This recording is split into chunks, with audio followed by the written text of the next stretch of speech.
Good evening, everyone. It's nice to have all of you here, and it's nice to have such a curious, such an engaged group of people who are participating at. If you're in India, joining in from India in the evening on a Sunday evening. If you're elsewhere, you're still participating on Sunday, and that's taking out time from your own personal time. So thank you all.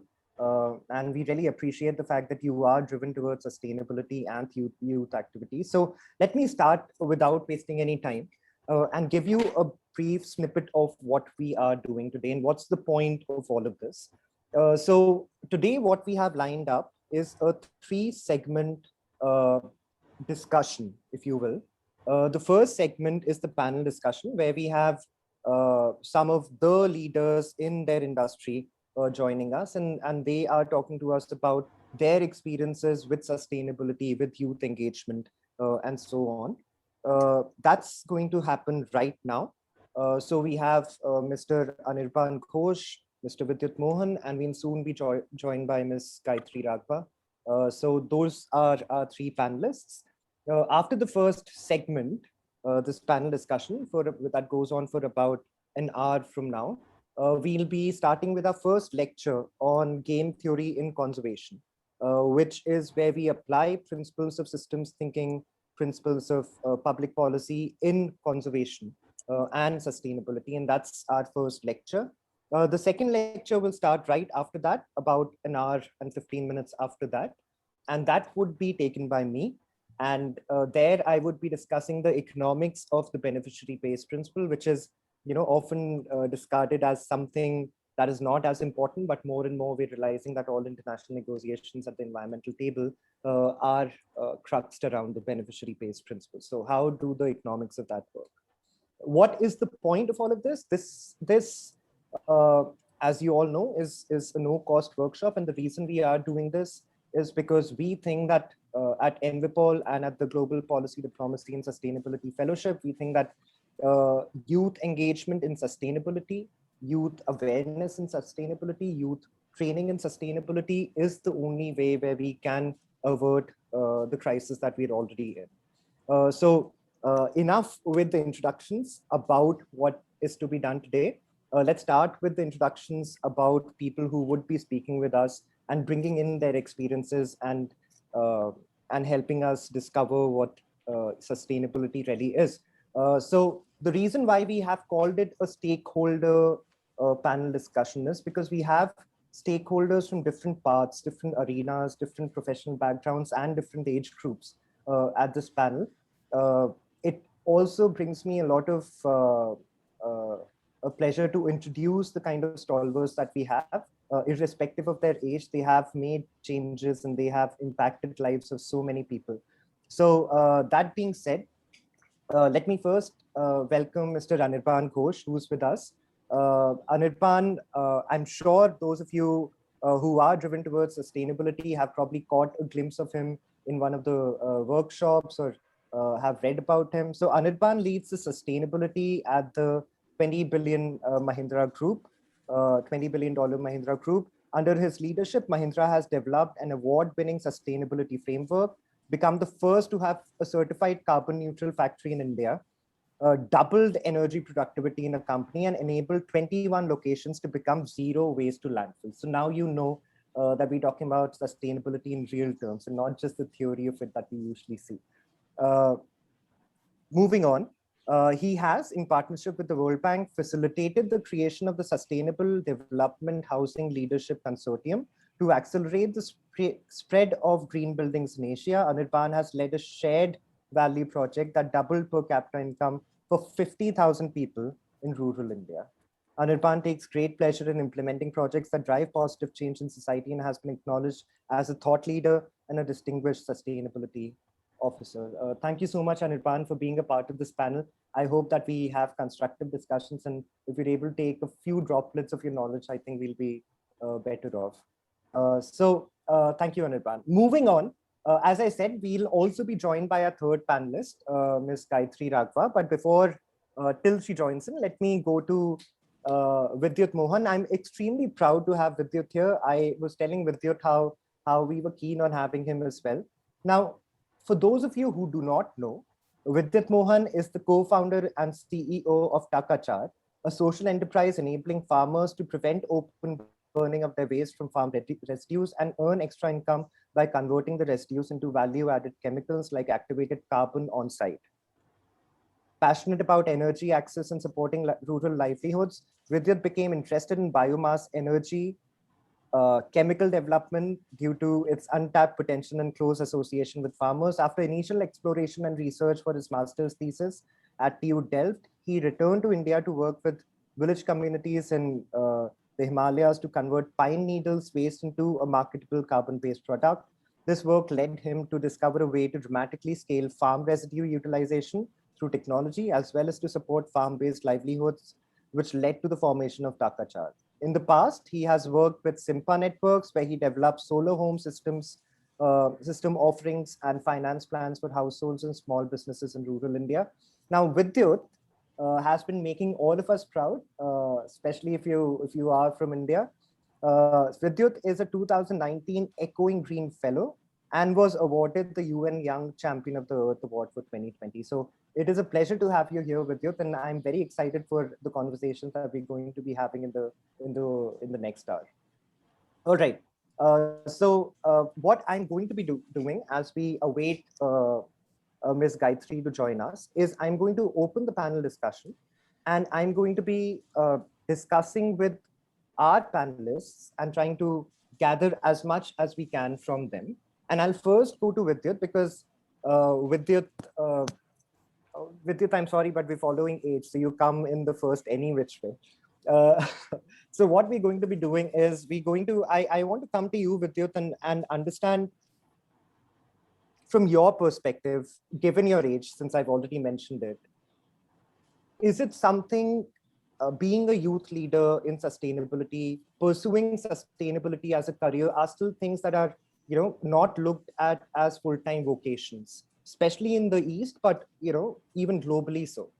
So as someone who has experienced it, who's gone through these, I'm assuming, various thought processes where you're discussing and doing a CB of whether you should pursue this as a serious vocation.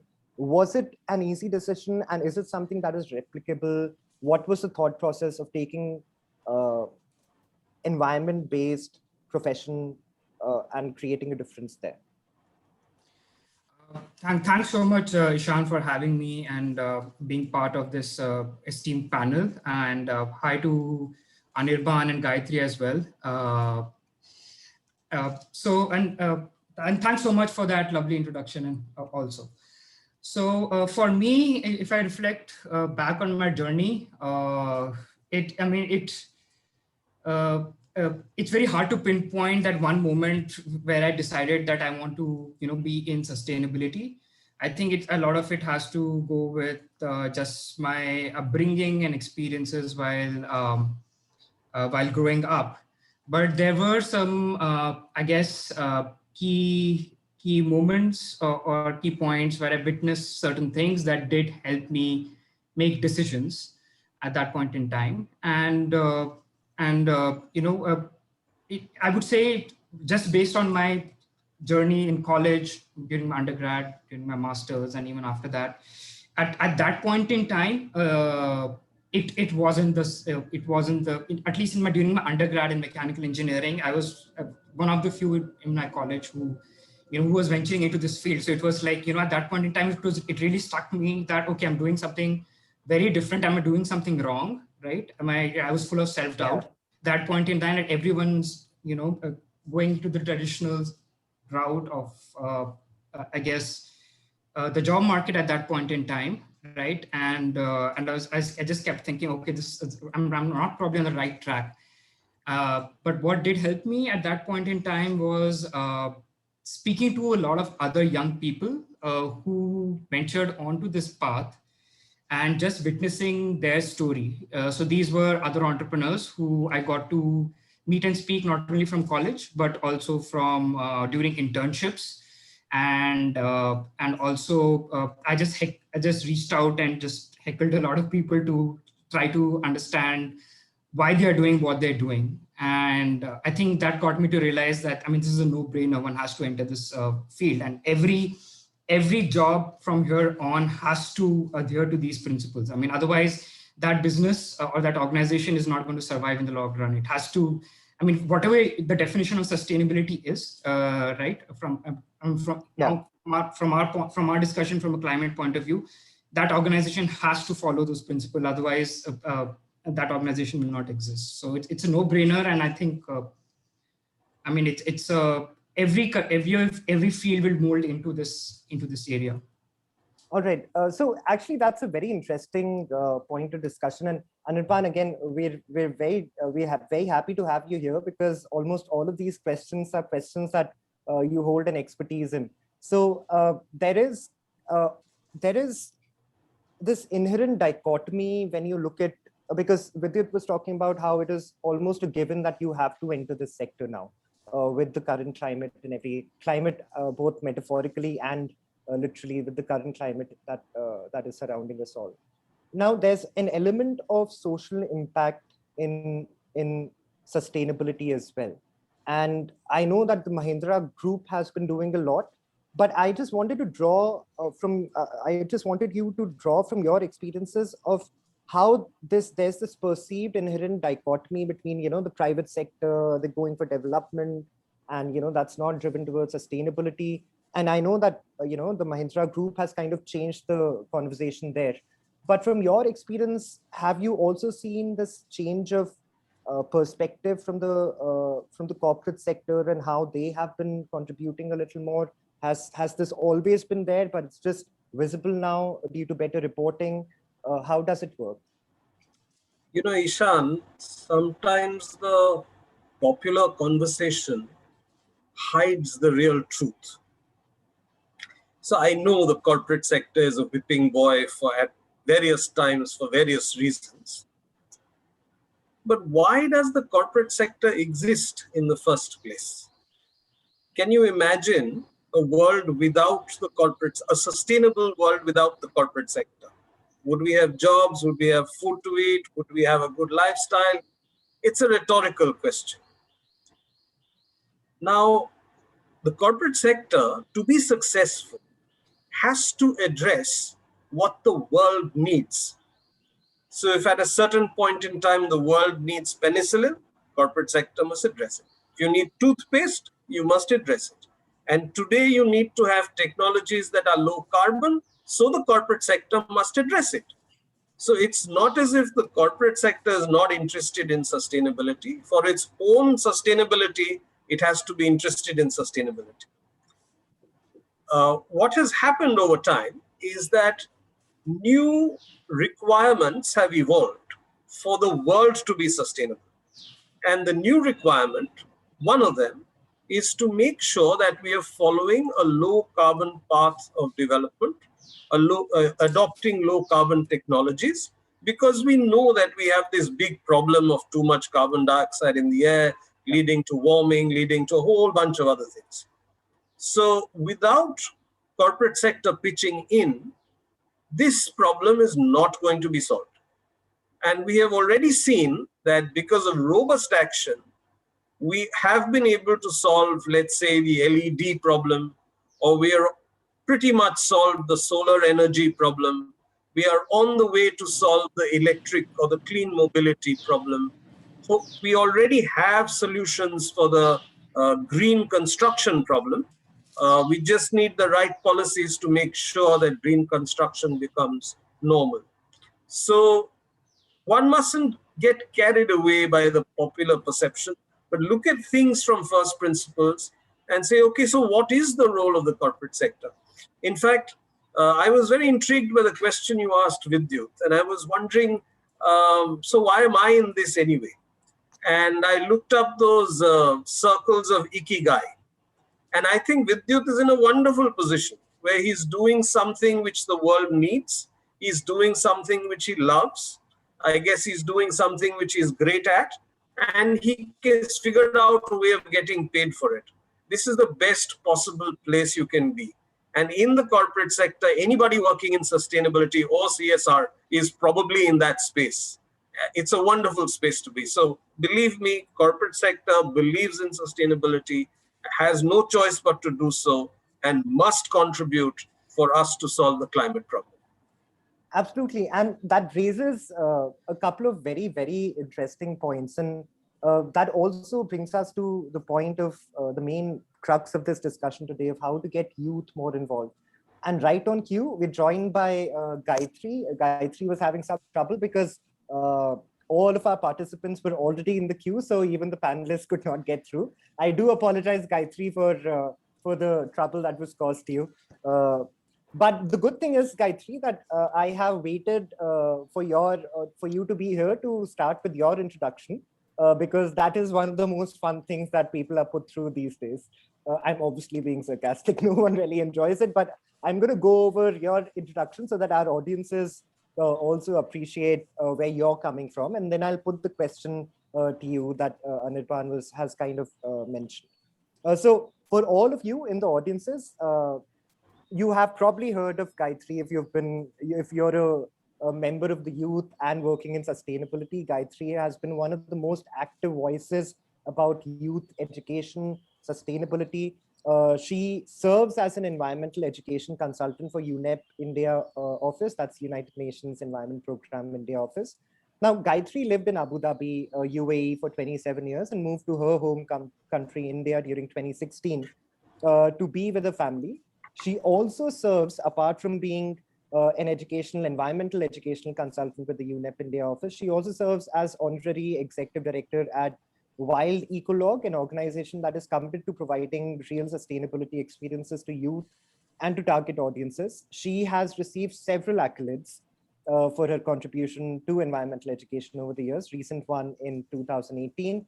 I think some of us might have heard of this because this also made the news, being the outstanding environment educator in the global category by the North American Association for Environment Education. So I have, if I have to do justice to Gayatri's profile and introduction and her experience, it'll take me the rest of the 45 minutes. So I'll just cut that short and come to you, Gayatri, with a couple of questions that I have lined up for you.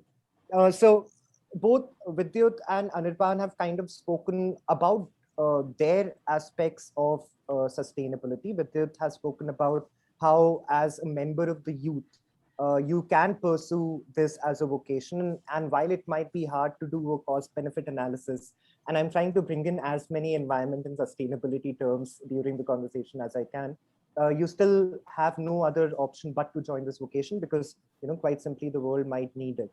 Anirban has spoken about how this dichotomy is often ill-placed of how the private sector has to be looked at as being anti-sustainability, and how he has made a point as to how private sector is actually needed for sustainability to succeed at every level, and that has been happening ever since industrialization, or even before that, if you want to go into the Chanakyas of the world. So, Gayatri, I want to come to you, and I want to ask you, because you have worked extensively in this sphere about youth engagement, about environment sustainability. How do we see the youth as change makers? One, this is more pertinent because we have a bunch of the older generations who haven't done as much. So how do we put all of our eggs in that basket of youth? One. Secondly, how do you encourage them to do something with those eggs? So how do you achieve those two targets in terms of youth engagement? How do you push them towards it through education, skill training, so on and so forth? And how do you instill that drive about sustainability? How it could be taken up as a profession, maybe as a way of life, if it could be. Thank you, Ishan, and apologies for joining in late. And as I was waiting in the room basically, and I was getting impatient because it kept on coming back that the capacity is full. So anyway, that also tells me that so many people are there today with you, and I am so very happy that so much of audience is there. I think that is what matters. And now coming into your question, environment education. I've been with the environment education now over 4 decades, I should say. around 43, 44 years. And then when we talk about environment education, there was a time where we had to really struggle as environment educator, going to schools, trying to push the whole, environment education. They'll say, why? But we really don't have time. We have to teach the basic math, etc., etc. These are the subjects that we are teaching. They always thought that environment education is some kind of an extracurricular activity, something like a dancing or a debate or something. And then, yeah, if we have the time, we believe in extracurricular activity, but when we have the time, now we have exam, now we have this, now we have that. So it's more of a hobby. It's more of a hobby. There was a time when I started, I used to sit outside principal's room, school principal's room for 3 hours, 4 hours, just trying to get into the principal's room to tell him that environment education is a part. All education is environment education. There is nothing like an environment education. All education is environment education, is about the environment, right? And we keep talking about, we keep saying, so is this a fault of the education system or what? There is a fault in education itself. What we educate students about, how we educate, how we build up their worldview. Because if you really look at it in that manner, environment is a part of everything that we do. And so, if you build it in that manner, if you build up a worldview and a perception of students in that manner, you don't have to separate out environment and nature education separately from what you do every time. So it used to be really tough trying to convince them that, environment education is extremely important. The only thing I think it attracted them was that I used to go visit the schools when I started doing this thing in a nature bus. So I had this nature bus, it was a very small little mini van where you had these taxidermy specimens that I used to travel. So I used to say, hey, because I was in UAE, so I used to say, I'm getting the desert into your classroom, or I'm getting the sea into your classroom. And so let's have fun with these animals and let's talk to them, etc., etc. I think that attractiveness or whatever it is, that was the point that, okay, let us sort of bring her in. But nobody ever took environment education seriously in the past. But I think there has been a lot of credit to a lot of environment educators all over the world. I think we've been really, really struggling. And now I think the struggle days are over. Vidyut is there right in front of me. I don't think that, I don't need to do that kind of a struggle anymore. Students today are naturally more inclined towards environment. I've had a lot of interactions with students. To answer to your question, the first question is whether students form large percentage of population. If you look at the youth population, I think the youth bulge, we need not talk about it. The world has a youth bulge. India has a youth bulge. Youth constitute a very, very large part of the population, right? Having said that, makes sense to target youth. And if you're going to be sitting here talking about sustainability, and me, like with my white hair, sitting about making plans 10 years since what should happen, that doesn't make sense because I'm not going to be around. It's the youth who are going to be taking the leadership position. So they need to be included. They are a very important stakeholder when we talk about sustainability. How can we not get youth in when we plan? How can we are making plans, we even make 2030, whatever 2040, 2050 plans, but where is the youth? We've got to make them sit in the table with us because it's them who is going to take that 2030. They're going to be around at that time to see whether the plan worked or it did not work. We now make a plan, we invest a lot of money, invest a lot of effort in all of that, but it's they who are going to do it at the later stage. So that makes sense to have them on board with you, on the table, planning with you. So that is number one. And I think we have the whole youth movement as far as environment education is concerned has moved a long way in all these 4 decades that I've been talking about. Today, the youth are so aware. They are really aware. They're raring to go. They are concerned. They are angry.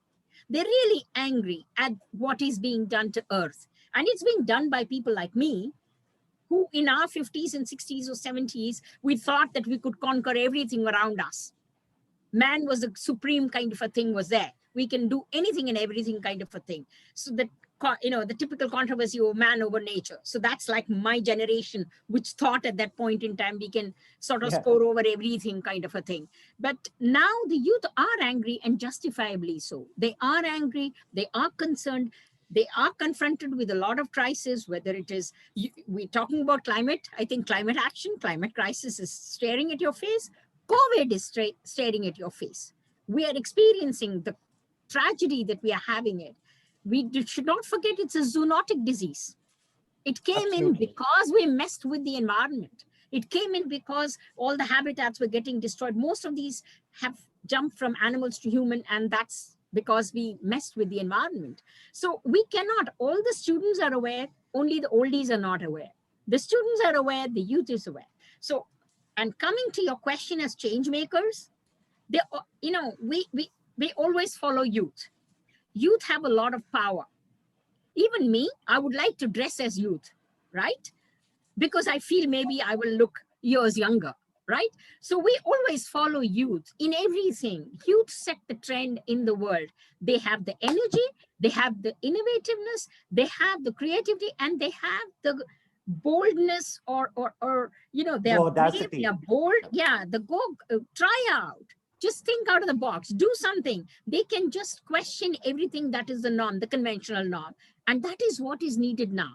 Thinking out of the box, going out of the way, doing things that you're not, you know, people like me will never do because we prefer the safe course. Yeah. Right? So we need people like that. So youth are ready. And I think we've been doing a lot of programs, and the program that I've been involved with, whether I'm still involved with the UAE programs and other programs as well. And I see youth today, whether you talk about universities have now, the sustainable campuses have started. There's a lot of programs which are going in the university. Only what is right now lacking is giving that structure, the system, and the support. You have the population who are ready, already set to go, but they need a platform, they need support, they need someone to push them. So and that's where I think, you know, we need to do our bit. So Gayatri, I think a couple of very good points, and I'll come to you because I'd love to learn more about this, and I'm sure my audience, all the audiences are as engaged because these are some very relevant points. It just reminds me of, because when you were speaking about why youth and you were answering how we must follow, how we end up following them. And I'm not counting myself as a youth here, but one of the things that we have to, one of the things that I teach in my postgrad or undergrad classes when I teach environmental law or environmental policy is that how climate or natural resources around us should be treated the same way you treat your inherited ancestral property.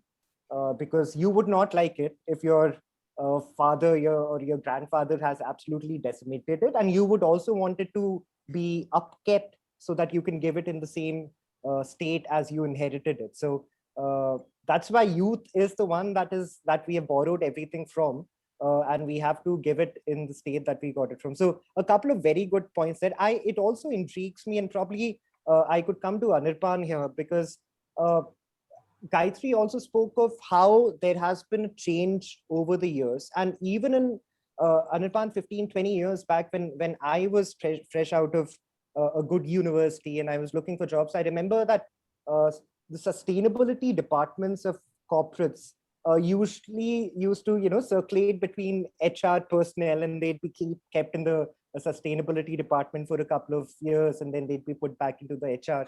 That was just a formality. More and more now we're seeing that there are specialized studies, and recruitment happens for people who specialize in environmental audit and environmental design, as you mentioned right at the beginning.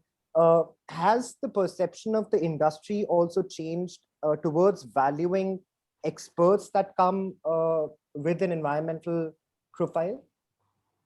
Yes, of course, Isha. There are many more roles and many more specializations today. But as Gayatri was speaking about the experience of an environment educator and the principal, I was thinking of the sustainability champion and the senior management of the company. The story was pretty much the same at some point in time.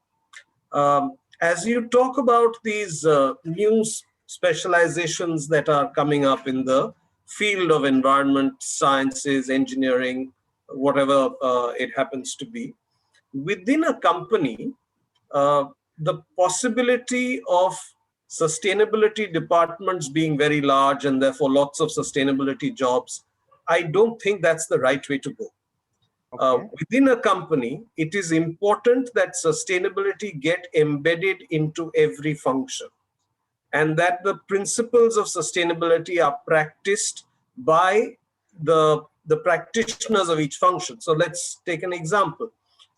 If you are heading a factory today and you are not adopting principles of energy efficiency to the extent that it is possible today, which wasn't possible 20 years ago maybe, then you're not being a very good manufacturing person.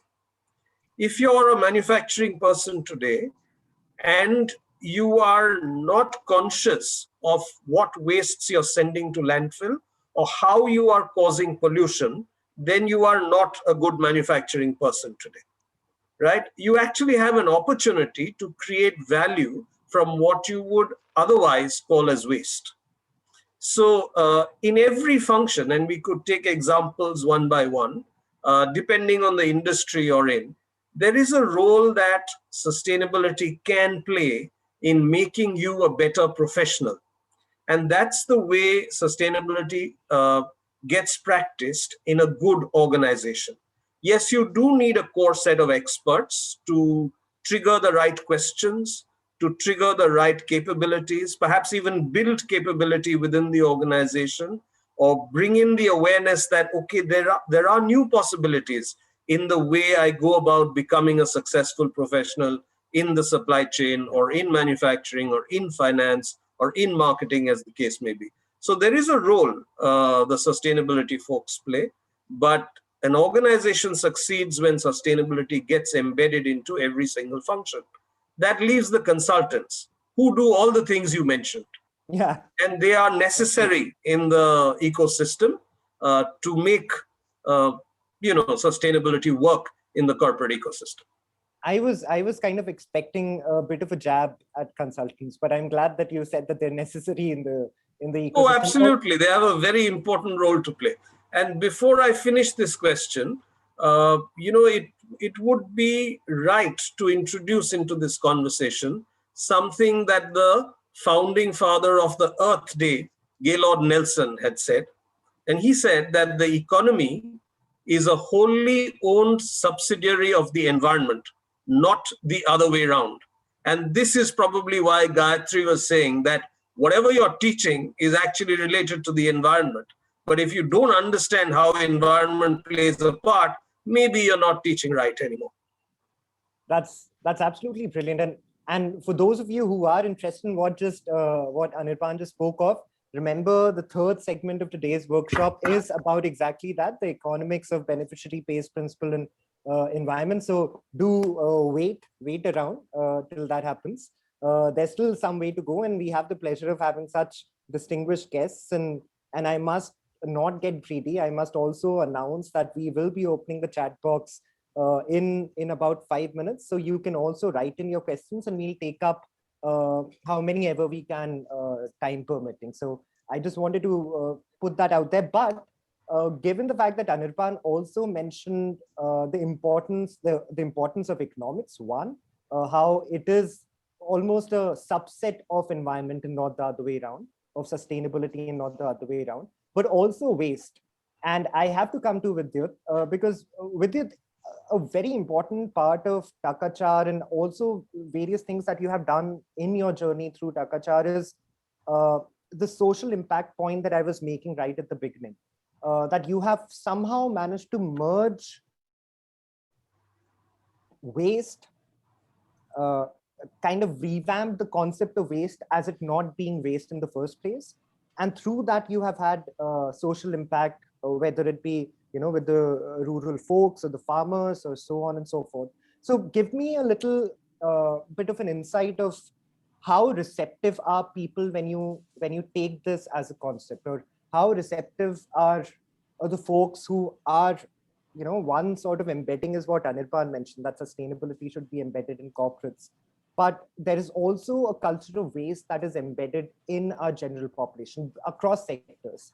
So how receptive are people when you do, and how difficult is it to convince them to, going for something that is greener, or,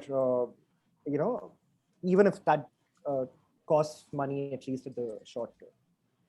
Right. Yeah, so let me just, I guess, qualify that answer on the basis of two questions, two segments.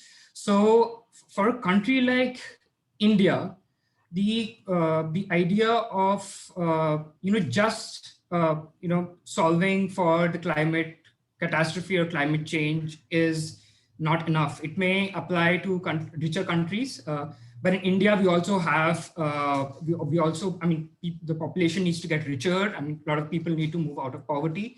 So it's imperative that whatever climate solution that we think of also takes along all of these people together as stakeholders and leads to improvements in their lives as well. And that's how any large scale climate related solution needs to be thought of. And to answer, and that's why, even for for a business like ours, right?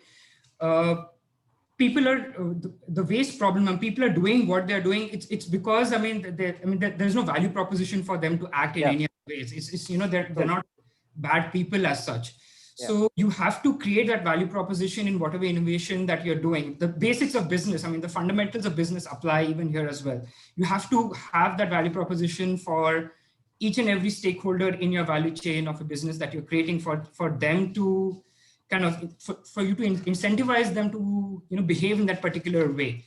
And only then will you be able to do that. And in our case, we think of ways in which how farmers can be incentivized to create value from their own waste instead of, say, burning them, and which can lead to extra income for them.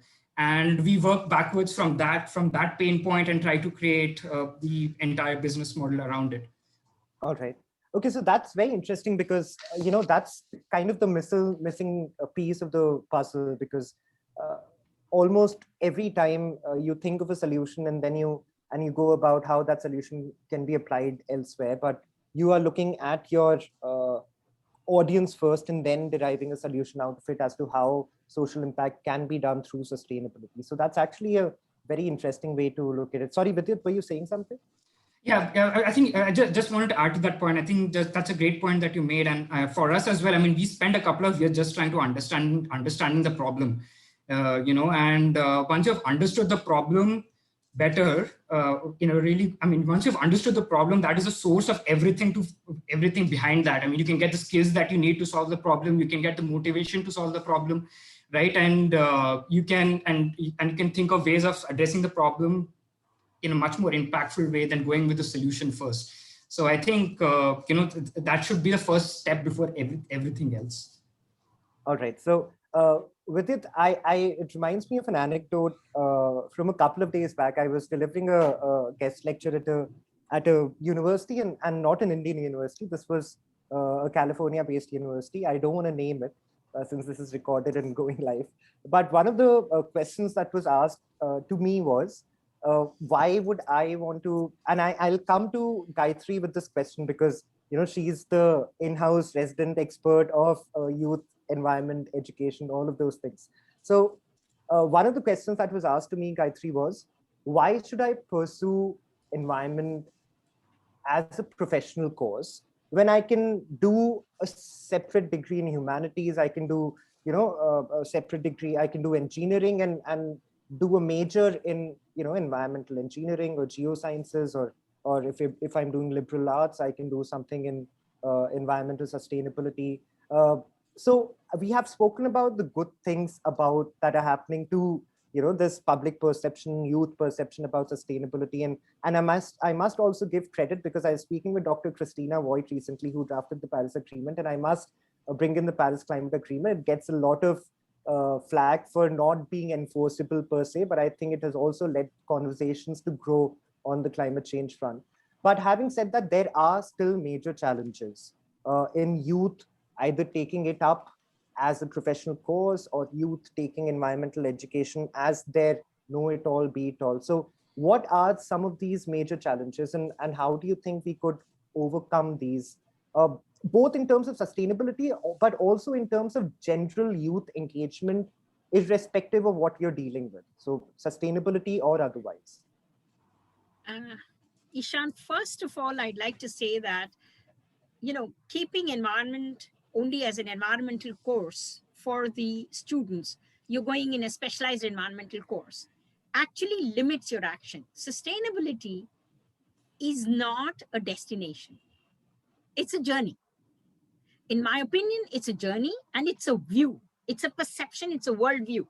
If we have it in that manner and move in that manner, which essentially means everybody in this earth, every person on the earth has to have that view. So regardless of, we just had this conversation, with a lot of youth looking at what is happening at the university level to the issue of sustainability or environment. So there was this question, oh, we all have to study. I don't know if you're aware that Supreme Court had said that you have to have that basic every graduation course on environment. And if the students actually got up, and there were professors, deans, everybody sitting. Students got up and they said, yeah, and then they give us a PDF document and they just want us to quickly skim through it and pass. They're not interested. They're not interested in any action. They just want to show that they have done some kind of an environmental study at the course. So you can see that the students are ready for action, right? And it is not necessary that, when even the question of green jobs, what is green jobs? I mean, are we just going to have these kind of, every job to me can be green, as Anirban keeps saying. We talk about a whole institution approach when we talk about universities or school. Don't go and teach one thing and think that you have done anything on sustainability until your school operates in a sustainable manner. You integrate sustainability into your curriculum and you see everything with a sustainability lens. Everything should be connected to sustainability. If you don't do that, you're not going to achieve anything anywhere close to it. You can't just do one thing and see. So when coming back to your question, if you're going to have very specialized course, that actually limits the whole thing. It really limits the action because you want everybody. And you remember the conversation I used to have? I said, we don't need to have just one or two intelligent person in my classroom who's a smart kid there. No, I want it to be a collaborative thing. Until unless it's a collaborative action and everybody comes on board, until we target that critical number, critical mass, whether it's youth or whether anybody else, you're really not going to achieve any transformation that we are thinking of, right? That comes only with that. So having said that, I think every job, either you need to have a green perspective, green lens through which you see things. I mean, I remember even in UAE, when we used to go to these offices and they used to say, oh, let's do the sustainability report. They have to do the sustainability reporting there. And so they were a part of, you had 2 or 3 specified people doing the sustainability reporting. I said, no, everybody in your office should be a part of it. Yes, 3 people can do the donkey's work, sit and write, put the document, put everything in the right manner and everything, but everybody has to contribute to it. And if everybody in your office they don't save the paper, they're not going to be conscious about the waste, they're not going to be conscious about the water, then the institution as such or the company as a whole cannot achieve what they want to achieve.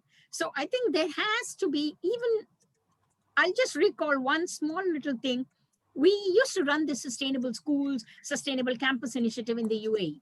And then there was this school where the students were trying to tell the plumber in the school, this is many, many years back, that we need to save the water because the flush really takes a lot. You had very modern flushes, which had a lot of water, not the twin flushes at that point in time. So then the plumber was asked by the students to put that bottle of water, how you can fill it with sand and then put it on the tank and then the water will not flush to the full thing. So there'll be, the water consumption will become less. So the plumber was taught by the students. The plumber did the same in 10 other schools where also he was doing plumbing. So it's about, I really believe in it. It's sustainability, education, environment, jobs. Every job is a green job. You got to just think in that manner. And we need it because the climate change, you talk about climate change and climate action. Why all this? We had this conversation. It's such a complex thing. Until unless you simplify climate change to people, for them to understand what can you do to counteract the climate change? How do you adapt yourself? How do you help us tackle this climate change? Until unless you make it simplified, if you're going to have these climate experts, environment experts, and all the experts, yes, they are needed, I will never say no. We need experts everywhere, but we need the larger number of people to understand it and help the experts to do whatever they need to do. So, I mean, I think environment has to get integrated everywhere in I think all curriculum, all levels. that's actually a very good point, and I think that's it also resonating with what Anirban earlier said, that it is not important to have specialized sustainability officers. It is important, but it's also about how you embed the culture of sustainability in the overall organization. But Gayatri, my counter, if I may, usually is that, and I take, when I'm speaking about this, I take the example of the 1940s, 90s, 50s, actually a little earlier than that. And medicine then was MBBS. You've become a doctor if you've done MBBS. And then people realize that, wait, there's a heart, and there's a nervous system, and there's a kidney, and there's or bones. And you started specializing in cardiology and in neurology, nephrology, orthopedics, all of those things. So maybe unless we do have a certain dedicated study towards environment, and this is coming from someone who did law and then chose environmental law as a specialization. So obviously I might be biased there, but I just argue sometimes that it might be best to have specialized studies as well, because unless a person is only occupied by sustainability questions and not doing a major in them separately, but I completely agree with you when you say that there is a necessity to have sustainability in youth institutions and academic institutions and private sector institutions, so on and so forth.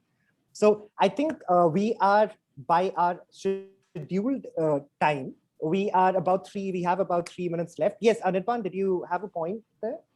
I was wondering if I'm allowed to throw in a question and offer the answer. Absolutely. Those are the best sort of questions. So we talk about sustainability and the need to be sustainable. What is hidden in this conversation is, why does the lack of sustainability happen in the first place? Why have we got here? And to my mind, there are 4 things that come to my mind. Maybe there are others. First is the inherent belief, shall we say, that nature is limitless. Whatever you do to nature, it will still continue in its own merry way and give things back to you. Yeah. You can see I think we are learning the hard way that there are boundaries. So that's the first one, that nature has boundaries. That's one. Second, while this is not a belief, it is more of a practice. All people don't have to be treated well all the time. This leads to all sorts of social problems. And this is something that mankind has done very naturally over time, without having been told, whatever the reasons may be. Third, if nobody is watching, you don't have to do the right thing. That's true. Right? I think everyone has been there. And lastly, technologies are God's gift to mankind.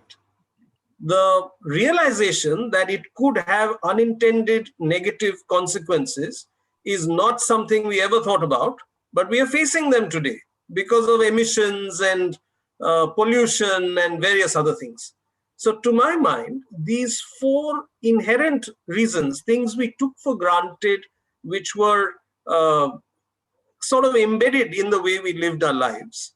Nature is limitless. All people don't have to be treated well all the time.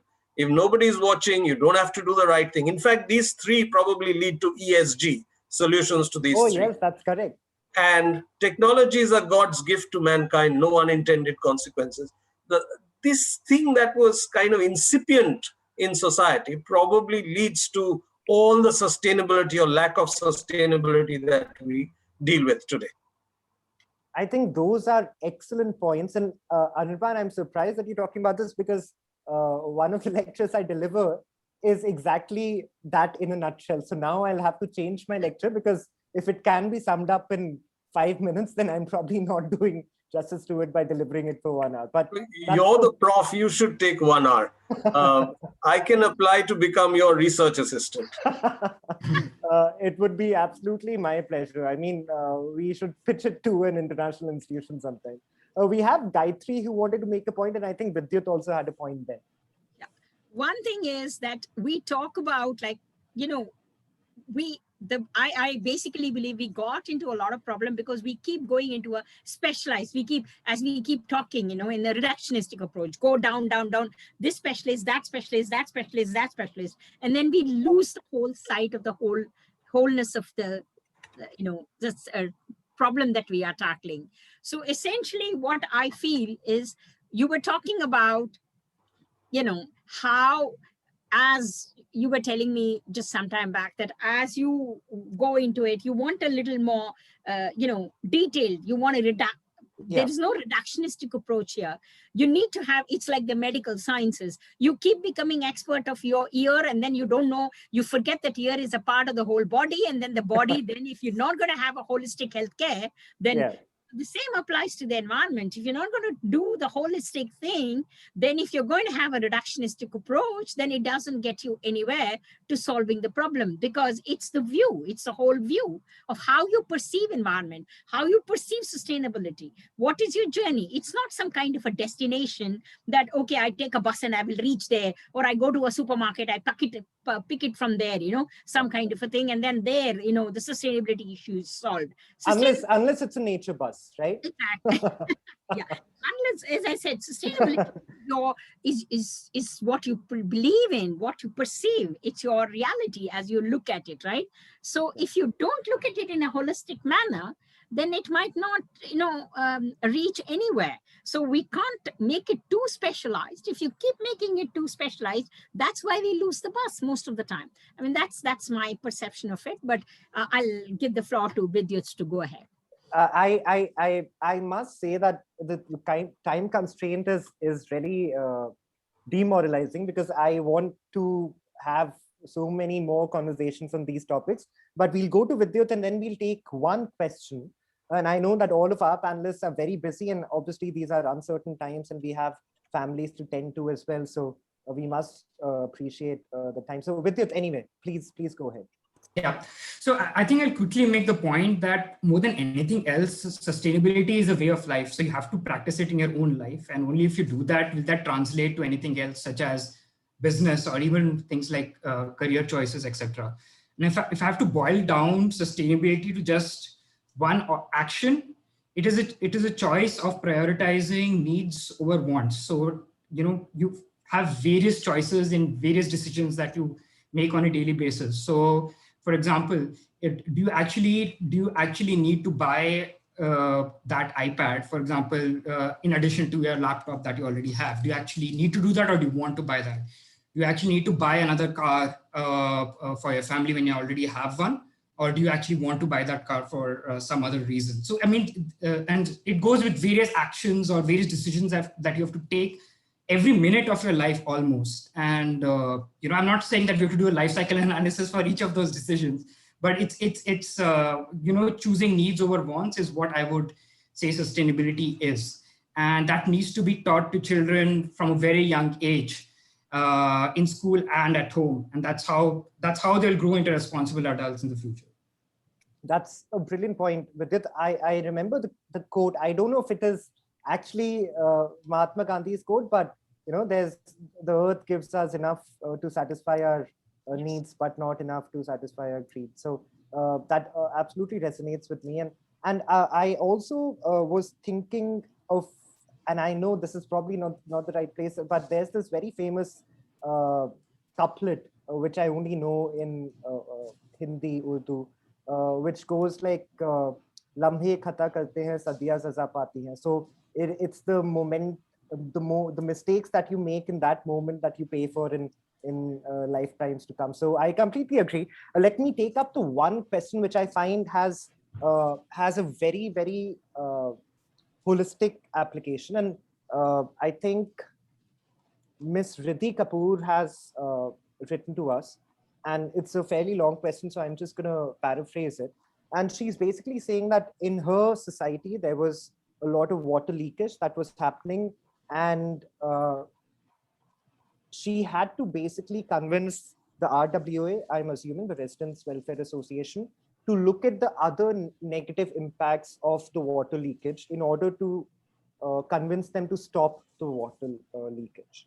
So it's a very, very interesting question, because you're not looking at your natural resource as natural capital in itself, and you're looking at that natural resource as an exploitative resource of other resources. So it's an open for all question. I know it also requires resource mobilization, maybe creating awareness, environmental education, in a sense where you can embed the requirement to appreciate natural resources for their ecosystem services and so on and so forth. And I know that I'm throwing around environmental policy words, but I know that this is something that we've all seen, and how the coin of sustainability is often the coin that you accumulate through other services that it provides. So anyone who wants to take up this question of value proposition, can it ever be sustainable? Can it be sustainable?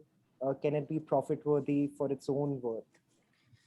So I can quickly answer that. I mean, from my experience, so value proposition need not always be in money terms, right? Okay. Yeah. So it can have various aspects. It can have emotional aspects, right? It can have economic aspects as well, right? It can have other practical aspects as well. So let me give an example from my experience in selling solar home systems.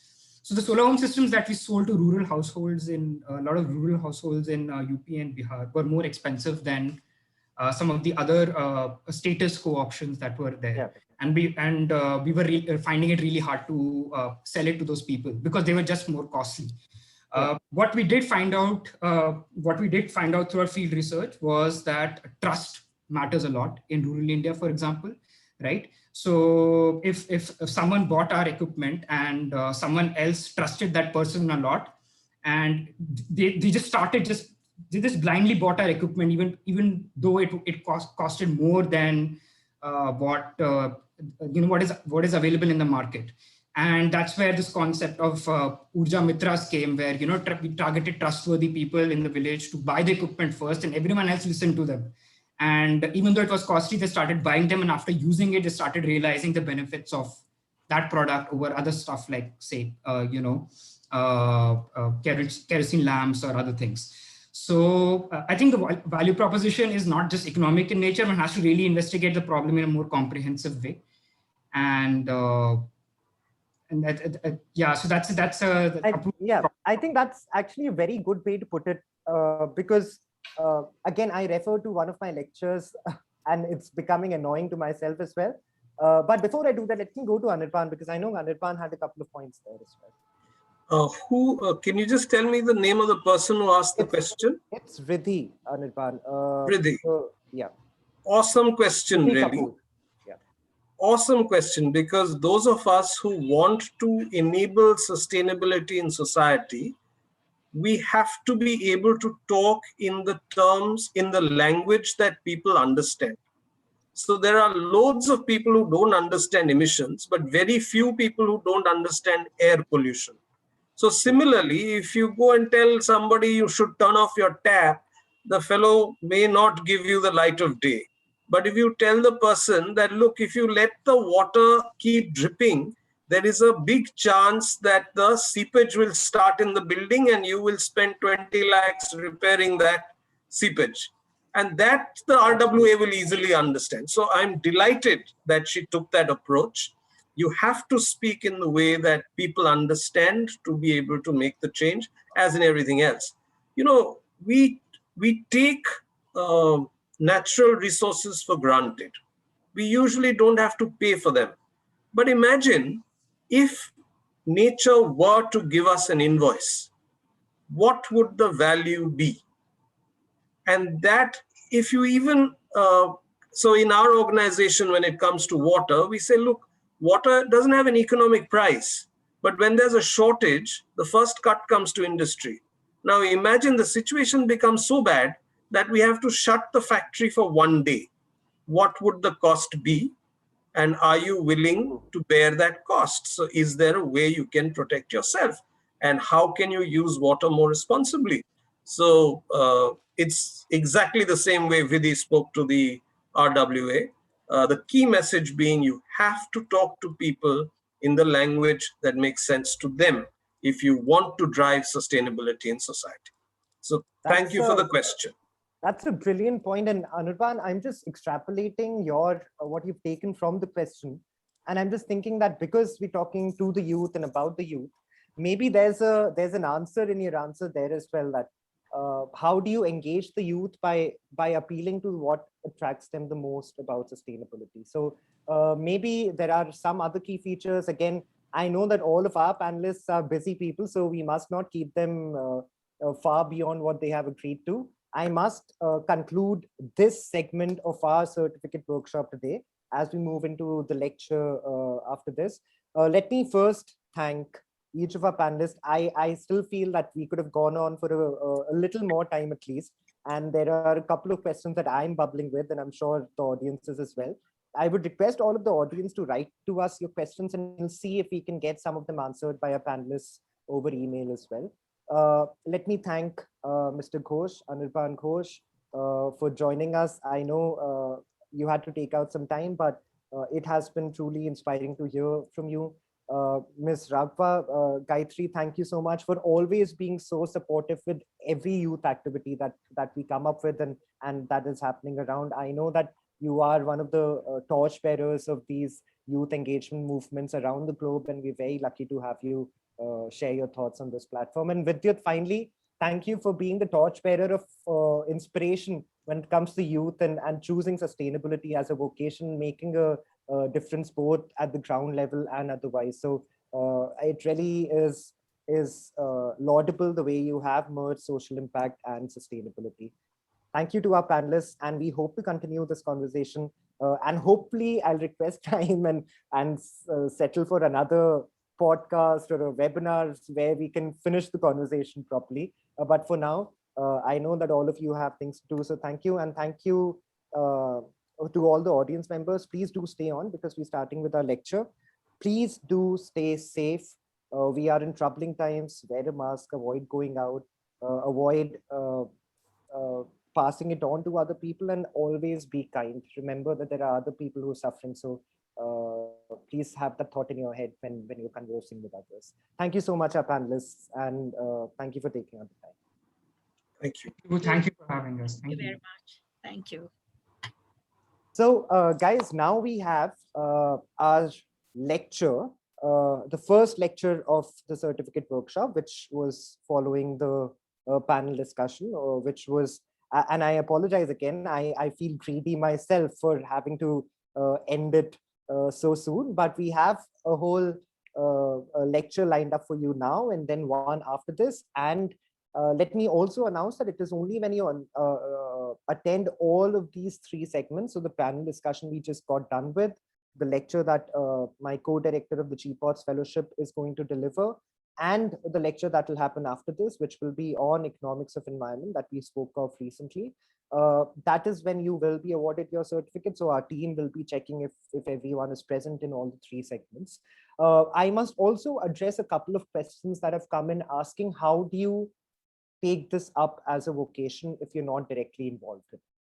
So the answer to that is, and I invite you to check out the GPOTS Fellowship, the Global Policy, Diplomacy, Sustainability Fellowship. It is a platform, and Arpit can talk about this a little as well, because Arpit is the co-director of the GPOTS Fellowship, but this is a platform which enables you, gives you the tools to take up public policy, sustainability, and international relations in a holistic way, and gives you all the tools to become successful professionals when you're dealing with these things.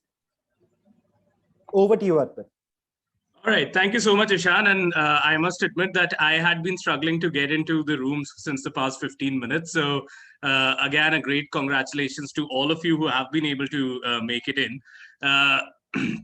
Really excited about, I was watching the earlier discussion live, and I was just thinking that, this is the kind of spirit that we need. This is the kind of narrative that we need if we want to make any real difference on the ground, because it again starts from what Edmund Burke talked about, that whenever you want to create a society around something, you have to create a concept of like-minded individuals. And as long as you don't have any common mental models or shared values, you won't be able to do that. And I'm glad that we are able to talk about some of those shared values, shared mental models over here.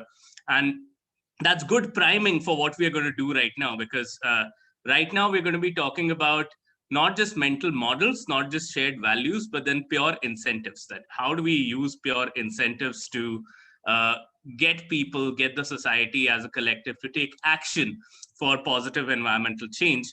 And this is the kind of stuff really what we do at the GPOTS Fellowship. So we talk about public policy, diplomacy, and sustainability.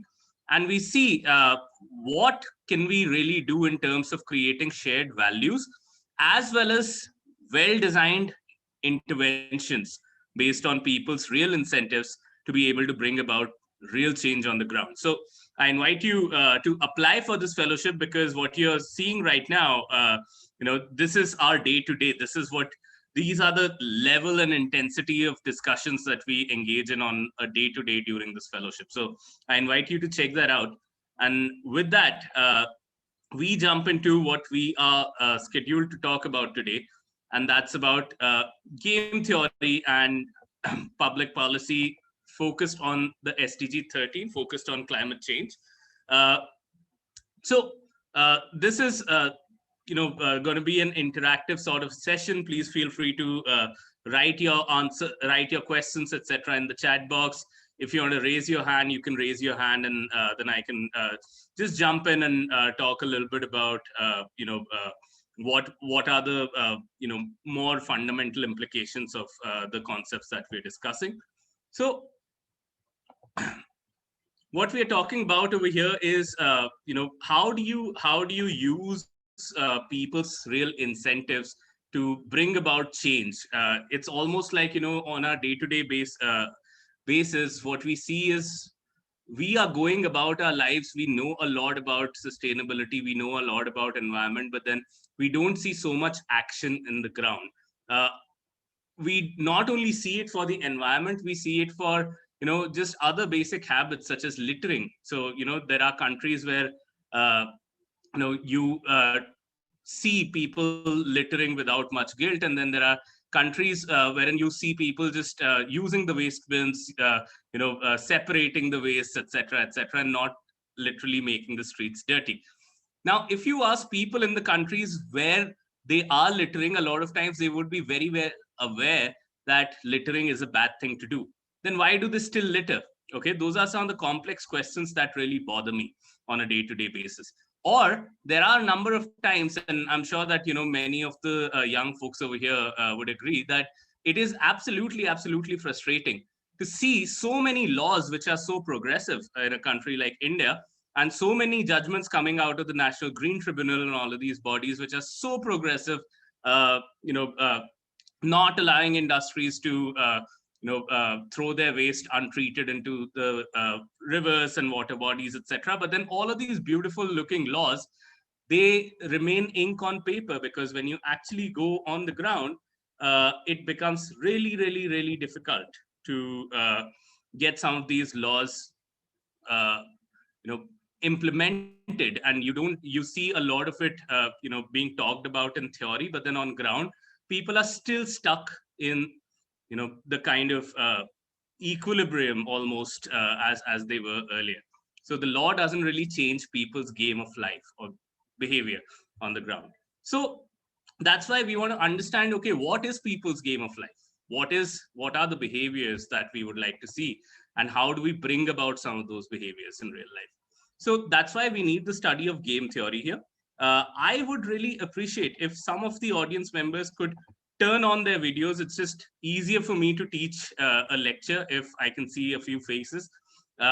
If some of us are comfortable, I would request that you do that. But without further ado, you need to know 3 things about game theory when you're talking about it. So thank you, Rachita, Shrishti. I see a couple of you turning on the videos, Nayonika. Now, the first assumption when you're talking about game theory is the assumption of rationality, which means that, you know, I want to maximize my payoffs. I want to maximize the benefits that I receive out of any transaction.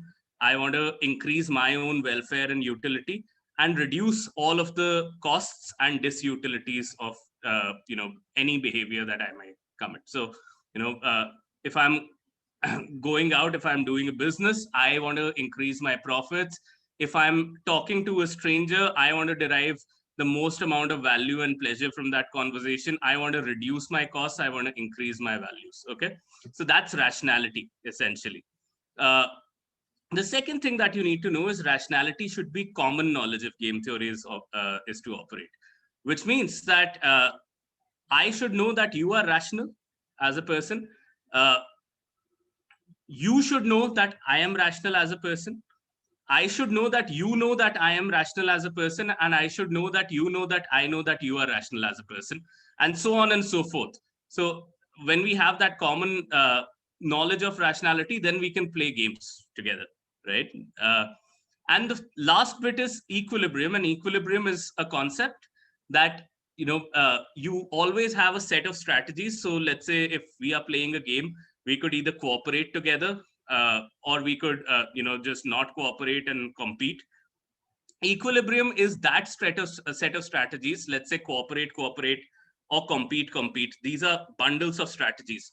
So that bundle of strategy from which nobody would want to unilaterally deviate. So if we are at cooperate, then it is in nobody's real favor. You would not, if you are a rational person, then you would not want to move from cooperate to compete, because for competing, your payoffs or the benefit that you derive by competing is going to be lower. So any set of strategies, a lot of times you'll see that compete is an equilibrium strategy. Or when we are talking about littering, then in certain countries littering is the equilibrium, because even if you're not littering, then the others are littering and the streets are still so dirty.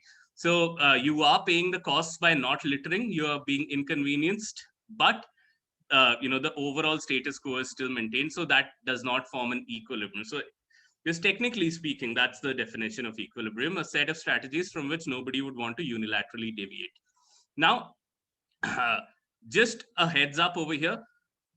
When we talk about rationality and common knowledge of rationality, we are past that stage in social sciences where we consider human beings to be a purely rational entity.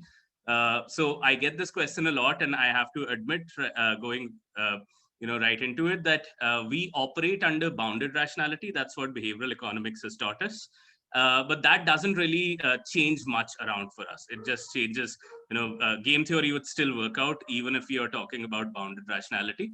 We're not getting into the details of how, but then just for modeling, an assumption of rationality is good enough. So now coming to the real meat. There are certain laws which are very easy to implement.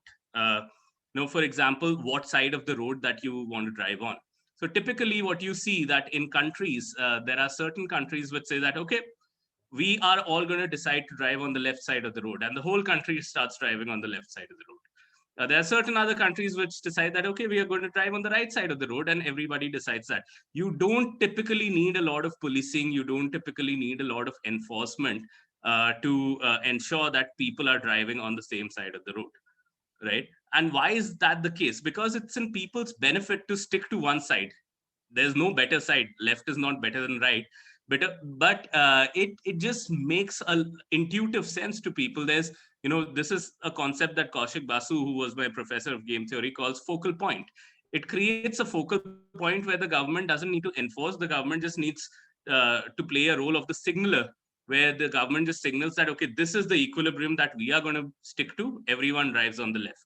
Okay. Now, if you look at it, if you are a person where everyone is driving on the left and you're driving on the right, then, if the society is driving on the left and you're driving on the right, it is not in your benefit, because sooner than later, you're going to have a crash, right? Similarly, if you're in, let's say, the US and everyone is driving on the right, there's no incentive for you to drive on the left unilaterally, because you're going to crash. So these are the two equilibria that exist already. And it's easy for us as human beings to just stick to the equilibria and come close to the equilibria. That's the focal point. If I have to formally show this, then this is going to be the payoff matrix that I will see. So I have, these in typical games, you have players. So there is one player. You could have multiple players and, multiple payoffs, etc., multiple strategies. But then just for the sake of simplicity, 2 players over here. There's me, and I play rows. So I play 2 strategies, either left or right, but then I play rows, and my payoffs are here in blue before the comma. And then there's another player, you could call it one entity, you could call it as the whole society, and they play columns. Okay, so they play like this and like this. Okay, this could be left, right, up, down, whatever. But right now, since we are talking about roads, it's only left, right. Okay, and sometimes, in other games, you could have more than 2 strategies. So let's say left, right, up, down. So you'll just add the number of rows. So, okay, that aside, this is the game that we have. So I can either play left, and the society also plays left. Okay, and if we are over here, then I will not want to unilaterally move from left to right. I don't want to go from 5 to -5, right? Similarly, if I'm here, I don't want to go from 5 to -5. If everybody is driving on the right, I don't want to move from 5 to -5. Sorry, 5 to -1. So doesn't make sense for me to do that. Similarly, if there's just one more person in the society, if just for the sake of modeling, if we are here, they don't want to move from here to here, 5 to -1. And similarly, if we both are driving on the right, then the society doesn't want to move from 5 to -1, which means that if there is if it is in nobody's interest to unilaterally change the strategy, that means you're talking about an equilibrium. So you have 2 types of equilibria. None of them is better than the other. The government can just say that, okay, this is the equilibria, left is what we are sticking to, or right what we are sticking to. And the reason why this sort of a thing works, it doesn't need so much of implementation and enforcement, is because it's just easy for people to intuitively catch the equilibria. The law just brings people closer to the equilibria. So these are easy problems to solve, even though I know that some of you must be thinking that, I've been to those in Indian villages where it's just hard for people to even stick to the lane. But that's another thing. Those are exceptions. Even if you go to the most rural parts of the country, you would find people sticking to one side of the lane, even with minimal enforcement. So certain these are certain laws which are easy to implement. Now the problem is that when you talk about public goods, so such as clean air, or such as a safe society, or lighting on the road, some of these good things that we national security, some of these good things that we all strive for in a society, that is where this sort of a problem emerges, where there are a number of laws, but then people would not people would free ride, people would not just come together and adhere to those laws, because it's just in the nature of public goods that private individuals or the private enterprise does not provide enough of them. So just before we get into why that challenge exists, and why laws are not super easily enforced in public goods, it's just instructive to understand what public goods really are. So public goods are typically, and I'm sure the economists over here would know this already at the back of their hand, but public goods have 2 features. One is non-excludability, and the other is non-rivalry. So non-excludability essentially means that you have a public good, you pay for it, you get it. You don't pay for it, you still get it. So think about it in terms of national security, right? You pay your taxes, the army is protecting you. You don't pay your taxes, it's not as if the army is going to come and say that, hey, by the way, not protecting you, you didn't pay your taxes, sorry. So that's not happening. So another aspect of public goods is non-rivalry, which means that my consumption of the public good does not diminish your consumption of the public good.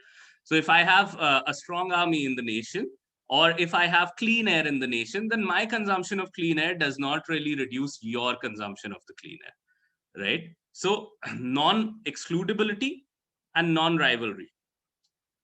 However, you would see a lot of times that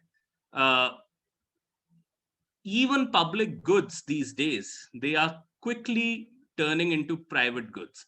And if I, just show you the broad definitions of what are the various types of goods, you'll be able to understand this by a few examples that I'll share over here. So number one is, as you see, public goods, national defense, street lighting, etc., etc. They're non-rival, non-excludable. They're also common pool resources, and these are also very important. So potable water, for example, is a common pool resource.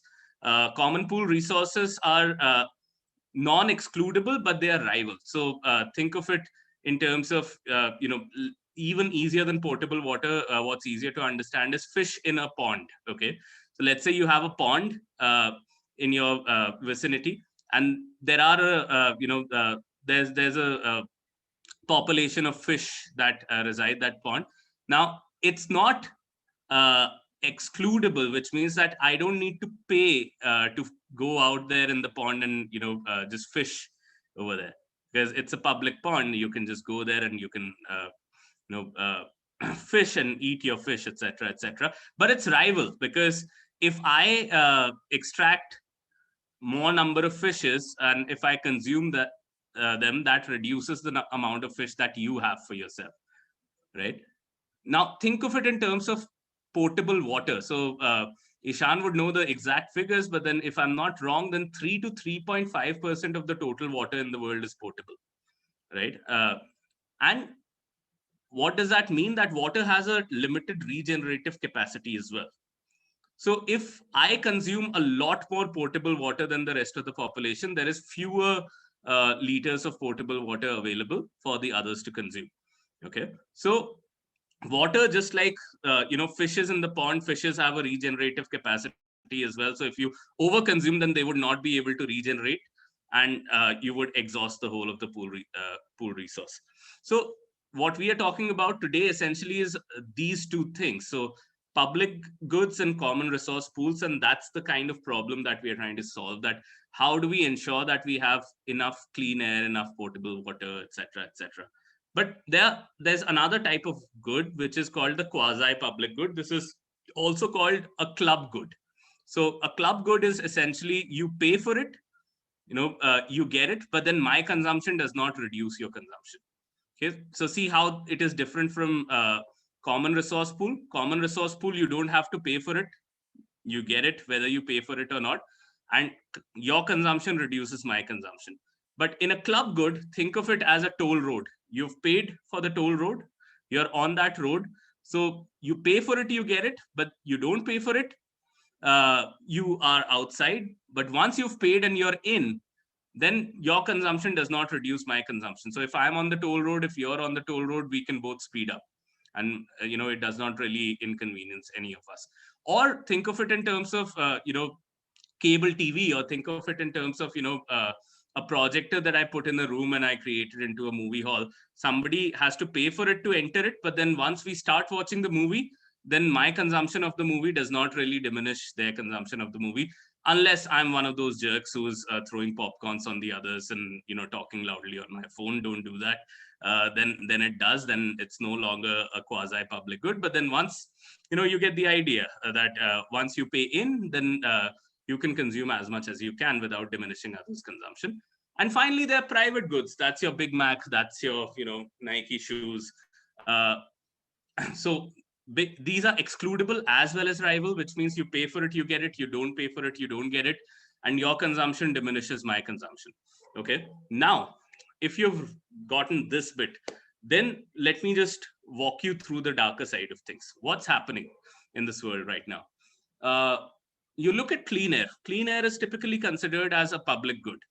Clean air is considered as something that is non-rival, non-excludable. I pay for it, I get it. I don't pay for it, I still get it if I have clean air. It's also non-rival. My consumption of clean air does not reduce your consumption of clean air.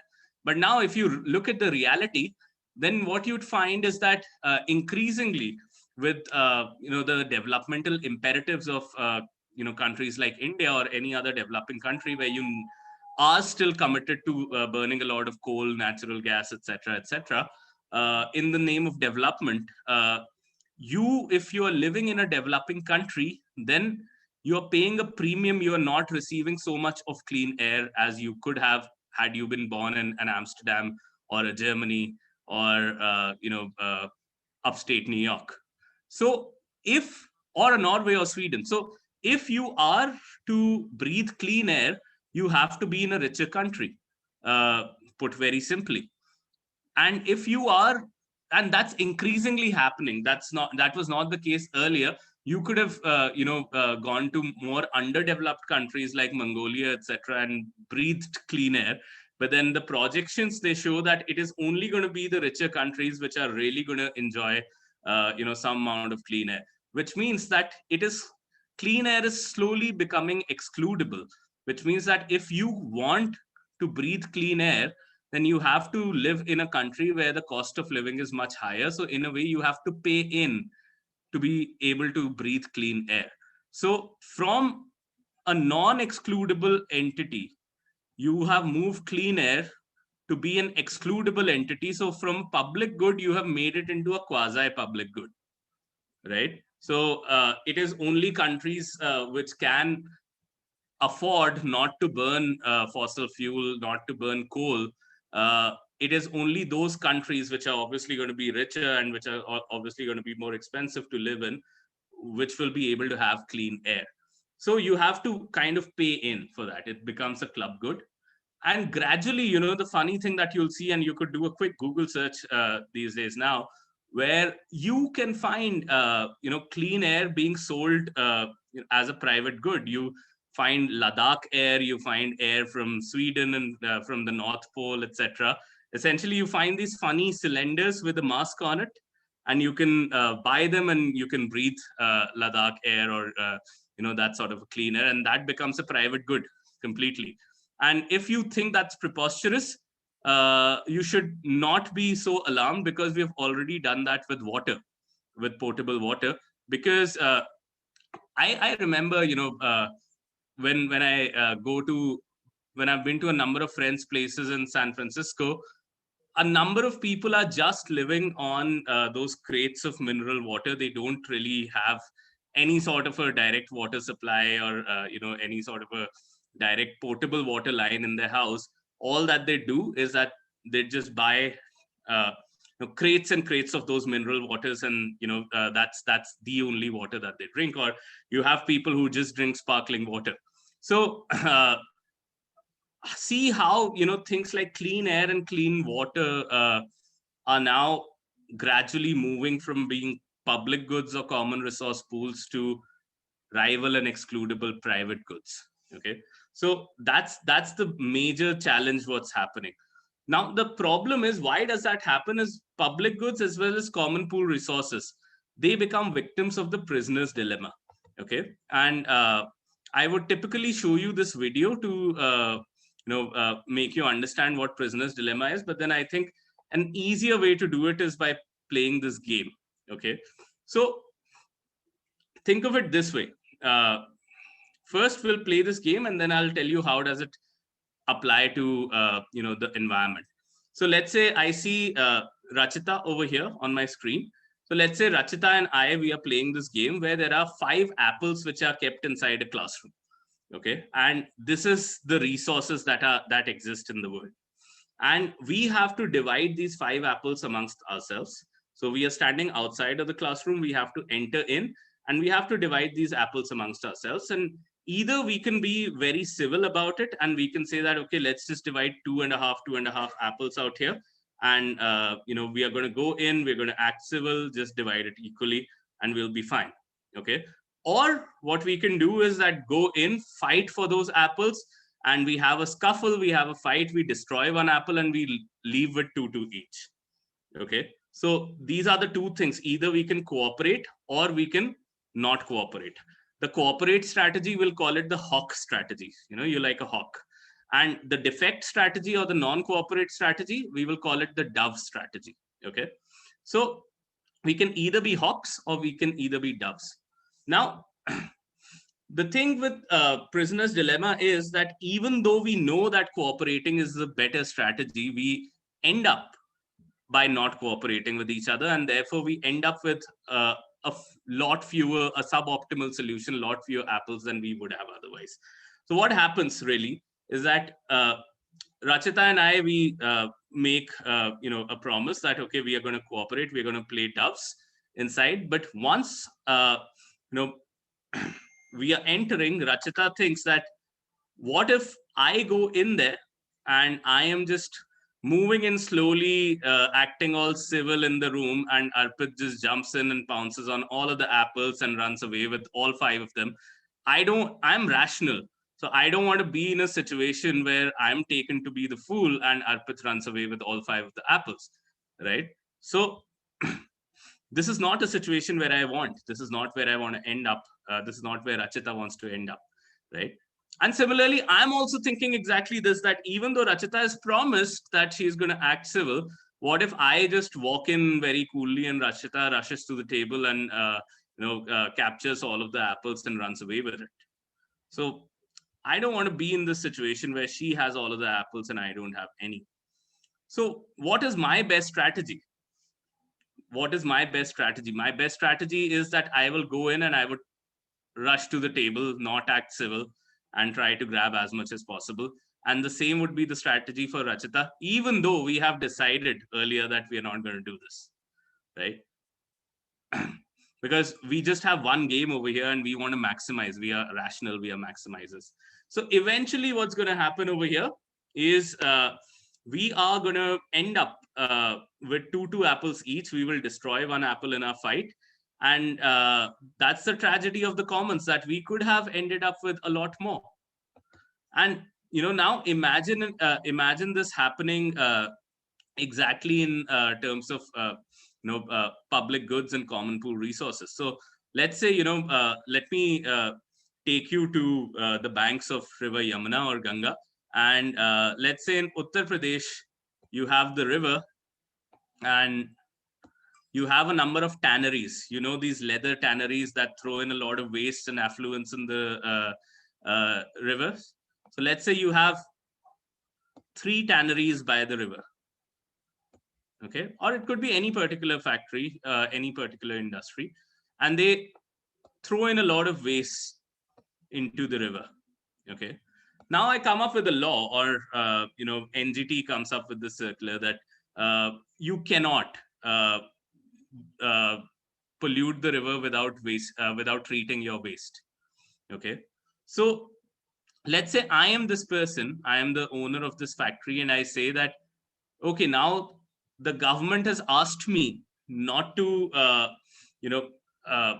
throw my waste into the river without treating it. So which means that I will have to invest in a water treatment plant.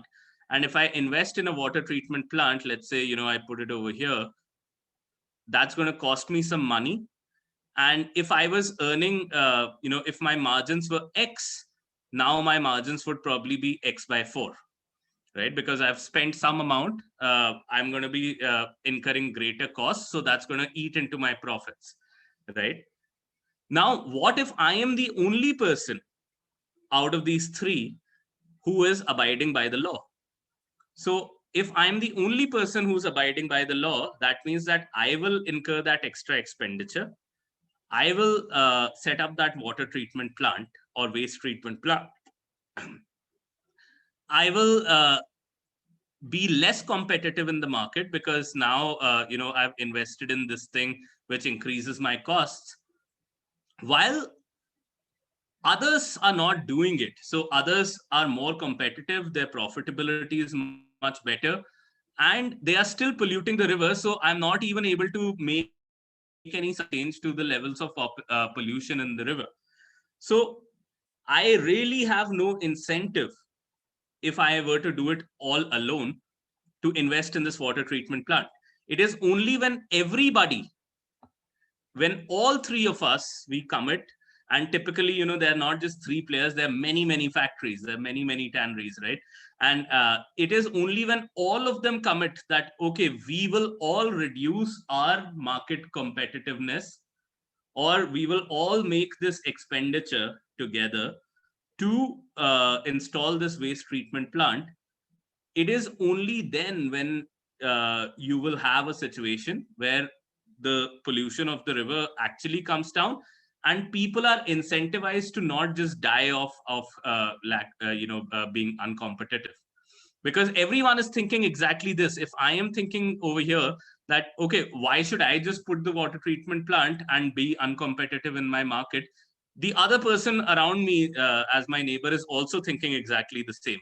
So even the other person who's my neighbor is not going to install the water treatment plant. And similarly, the other person is, the third one is also thinking that, what if I am the only one who's going to put it? If I am the only one who's going to put it, the river is still going to be dirty, and I am going to be driven out of the market. So why should I do it?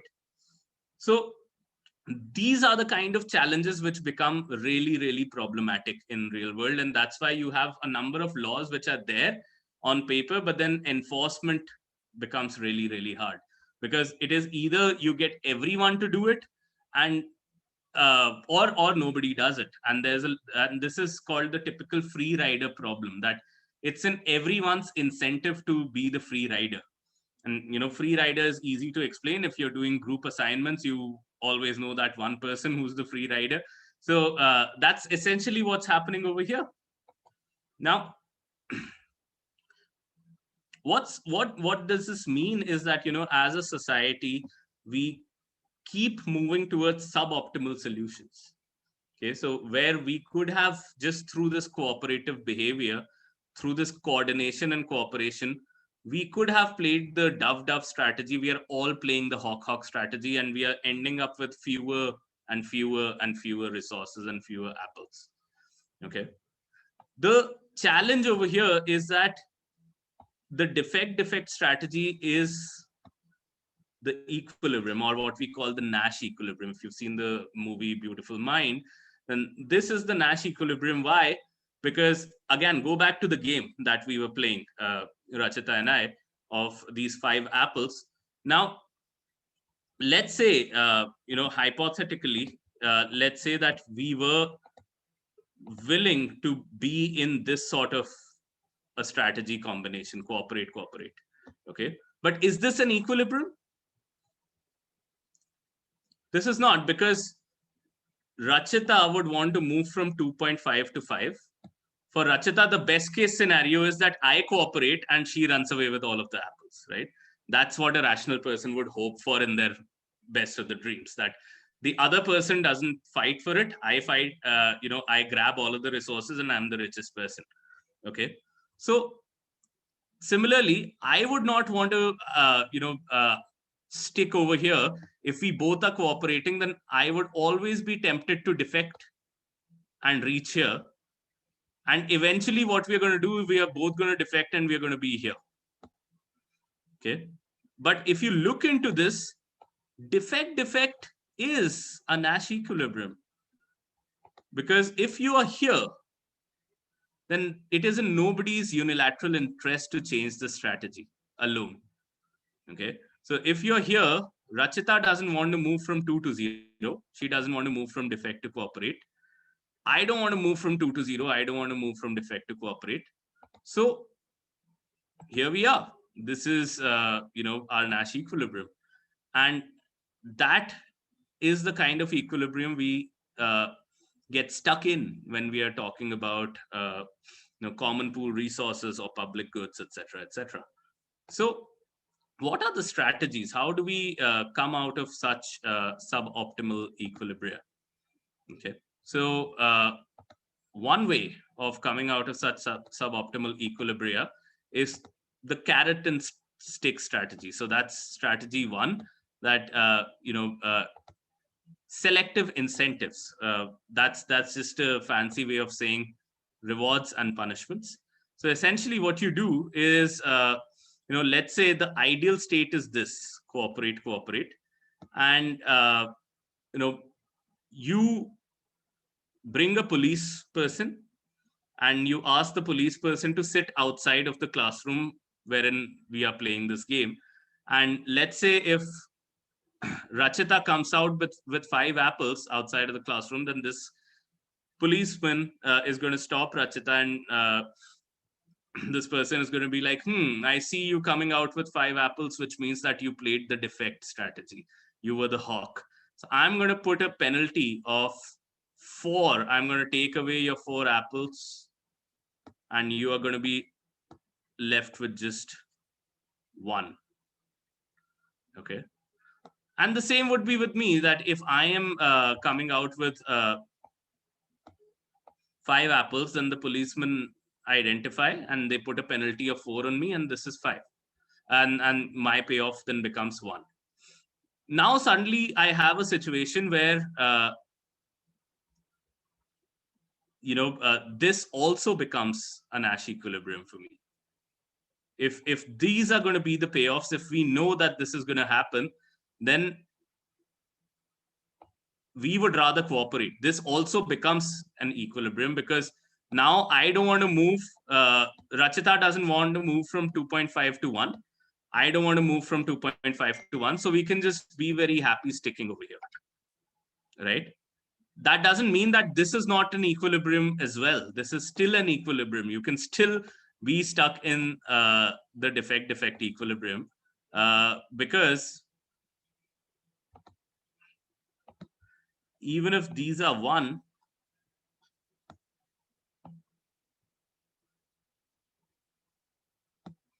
okay, so do you want to move from 2 to 0? No. Do I want to move from 2 to 0? No. So this is still an equilibrium, but then you have opened another possibility with, the right amount of nudging, with the right amount of, legal communication, and with the right amount of credible actions and threats and incentives on part of the government. You can bring a society from this equilibrium to this equilibrium right with this. Okay. There's another way to, so right now you're in a society where there are two equilibria that exist, and the government can just nudge people. At least where earlier there was no good equilibria, no good Nash equilibria, you have one good Nash equilibrium as well, and a bad one. You can go a step further and you can destroy defect as a Nash equilibrium altogether. So all you need to do is that if the policeman says that, okay, if both Arpit and Rachita, you're coming out and you both have two apples, which means that you've both destroyed 1, then what am I going to do? I'm going to put a penalty of -3 on you. Okay. So if I see you coming out with any less than 2.5 each, then I'm going to put a penalty on you. Okay. This could be -3. This could be any number that just makes it either equal to 1 or less than 1. So let's say you put a -3, I get a -1 over here, I get a -1 over here. And then you see that this is no longer a Nash equilibrium at all, because I'd rather be on 0 than on -1, and Rachita would rather be on 0 than -1. And that's why the only equilibrium that exists over here is 2.5, 2.5. Okay, so this is the carrot and stick strategy. Okay. There are other strategies as well. So why is cooperation really hard with just the carrot and stick strategy is also because if you have finite rounds, if you look at one challenge of the pure payoff strategy, if you have finite rounds of a game, you will again be able to backtrack and figure out that okay, defect can be a good equilibrium. So this was one strategy that we discussed. Now we are discussing the second strategy, and the second strategy really talks about how do you increase the number of rounds in a game that brings about some cooperation. So think of it this way, that there have been cases of countries such as France and the UK, wherein throughout the medieval period, they were fighting against each other, right? So they were, at wars with each other, etc., etc. But then comes industrialization, you enter the modern period, and you realize that these two countries, even until now and throughout the world wars, they have become the best of friends. And why have they become the best of friends? Because they have come to a realization that they are in an infinite game. Okay, so infinite games and the number of stages in a game are important to bring about cooperation. So let's look at it in this way, that if there are finite games, let's say if we have games which just has 4 stages. Okay, so if we are playing the same game, let's say Rachita and I, if we are playing the same game 4 days in a row, then me or Rachita, we both being maximizers, what we would think that, okay, 4th day, even if we are being nice and hypothetically, let's say we are meeting the first day and we are saying that, okay, we will play nice and let's just maximize our utility. But I know that on the last day Rachita is going to defect, because on the last day Rachita is not going to, we are not going to be dealing with each other anymore, right? And I want to maximize, and I know that Rachita wants to maximize. So I know that on the last day, for example, Rachita is going to definitely, or Rachita knows that I am going to definitely defect. Okay. So what is my best response to this? My best response is that I will also defect and we will be here. Okay. But I know that this is going to happen on the last day. So on the second last day itself, I'm going to be like, okay, last day pe, we are all definitely going to defect. So let me defect on the second last day to maximize. Okay. But Rachita also knows that I'm rational and I'd be thinking this way, that, okay, last day we are all going to defect. So second last day, let me defect. So Rachita is going to defect on the second last day as well. So we are stuck over here again. And the third last day, exactly the same logic, and first day, exactly the same logic. You're able to backtrack whenever there's a end game, whenever there is a final stage to a game. That last day this person is going to defect, so second last day I should defect, and the other person knows you're going to defect on the second last day, so they will defect the day before, and eventually you have a whole series of defect. Now the problem over here is that in real life it's really hard to create a sense of infinity. Okay, but look at an infinite game. If there's an infinite game, then there is no last stage from which we can backtrack. We can just have two options, that one day either we can start cooperating, and one person defects, and from the rest of it, the rest of the line is going to be two defect, or we can just keep cooperating and increase our payoffs until infinity. And it's quick enough to realize that that's the better option if you have a sense of infinity.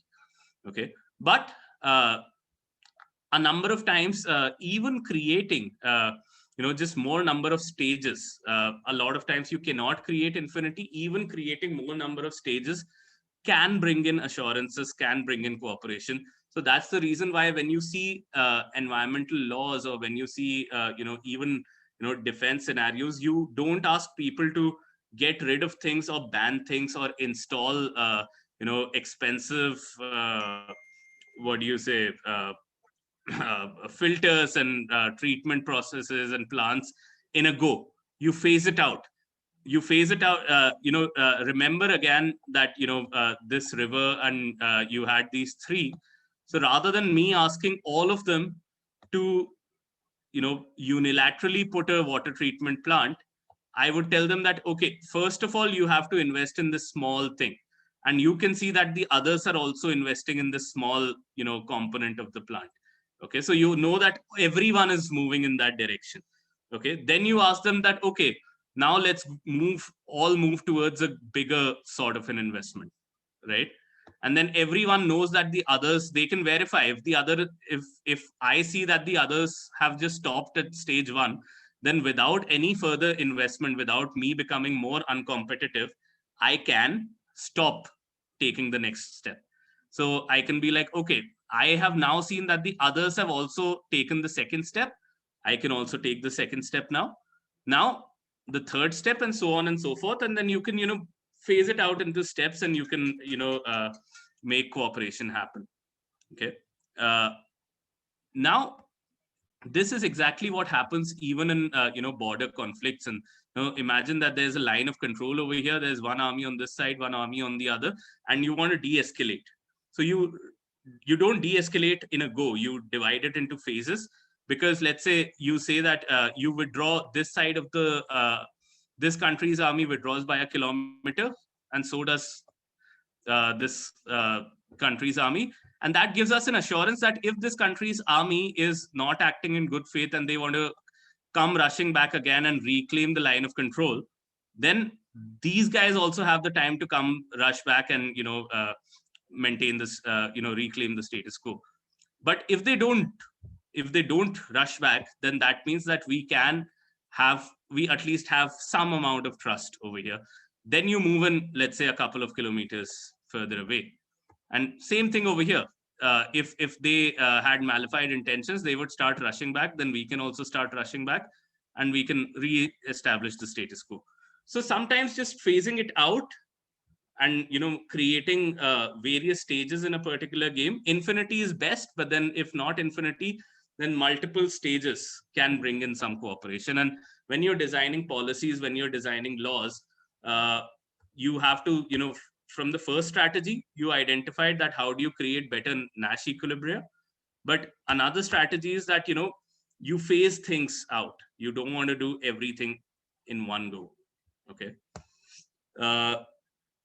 And obviously, this is challenging because with the kind of short timelines that we are dealing with in order to bring the emissions down and bring the temperatures down, it's really, really hard for people to phase things out very quickly. But then that needs a little bit of ingenuity, and typically we have a lot of discussion around this in my fellowship lecture. But right now, let's just say that the advice is phase things out and figure out how do you do that in time. The third strategy over here is, this is the strategy that international institutions, they take. Just give me.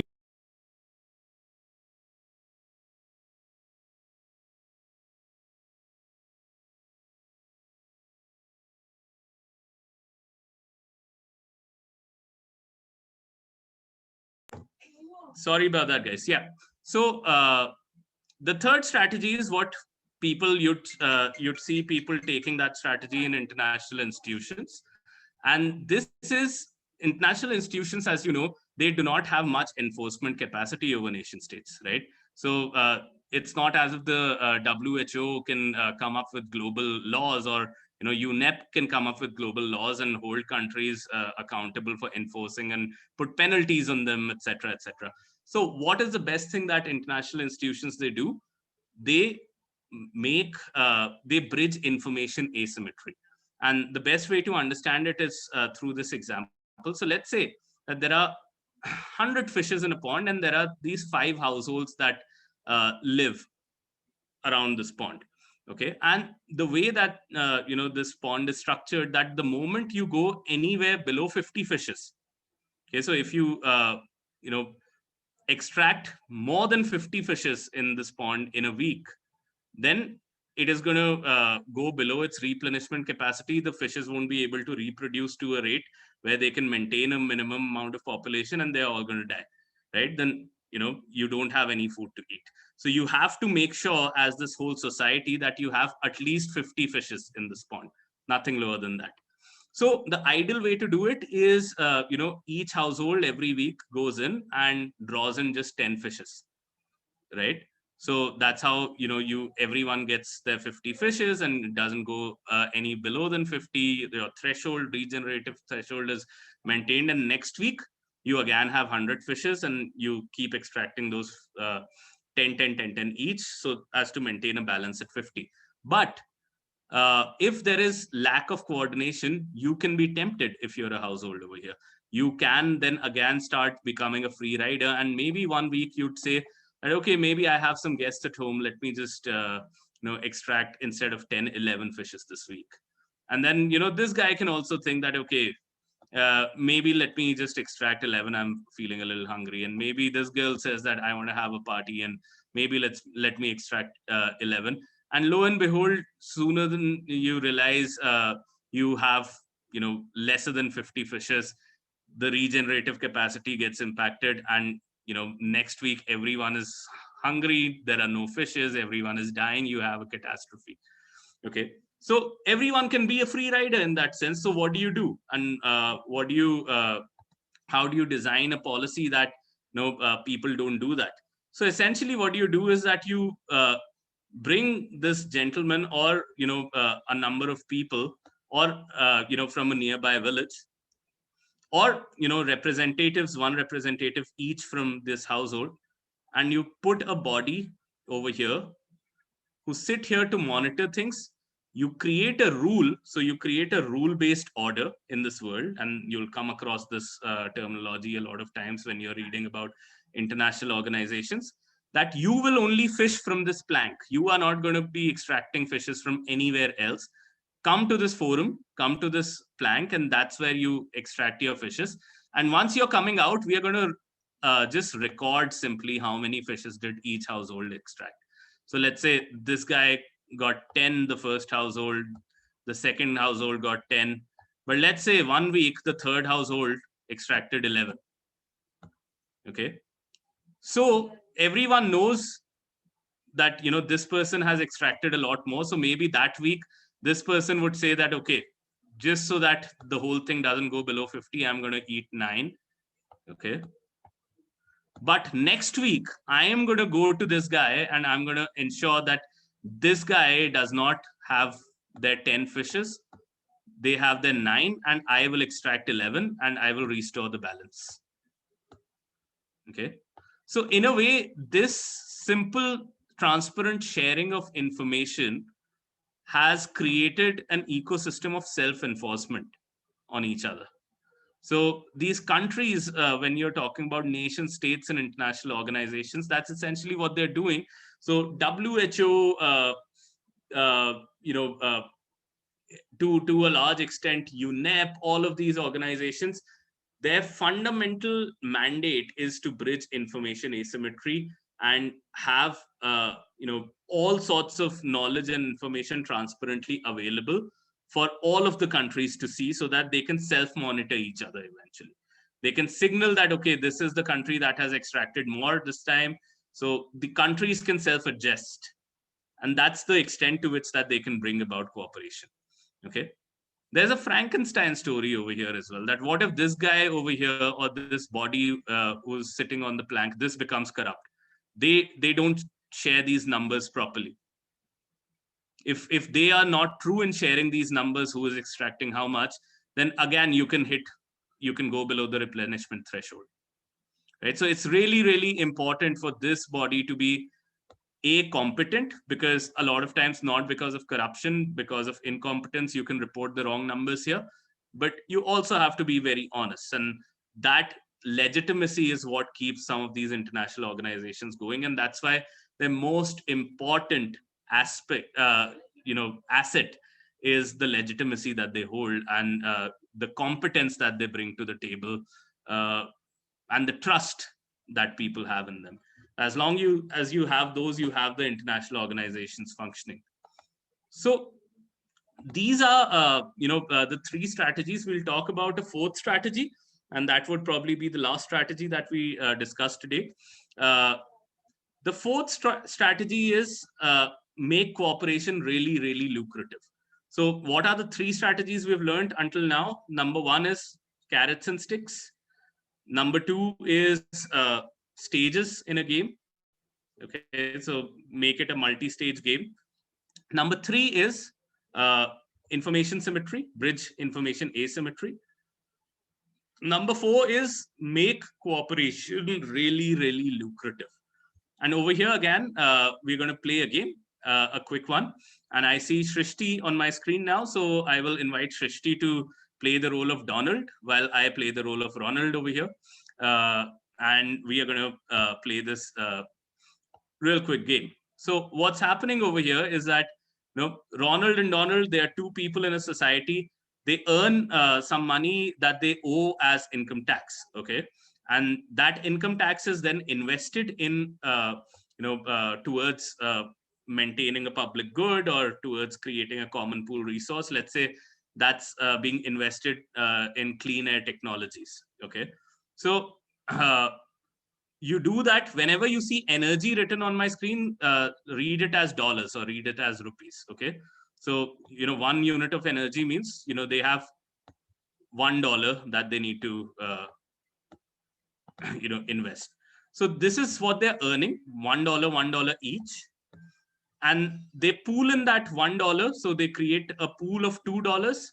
And since they are investing in a public good which has a lot of positive externalities, and when you invest in a public good, if you're breathing clean air, that also means that your health is going to be good, your learning outcomes are going to be better, etc., etc. So it has a lot more benefits than the investment that goes into it, right? So let's say the benefit factor is the return on investment is 1.5 in a way. So you created a pool of $2, you got a return on investment of 1.5, and you eventually have a pool of $3 with you, right?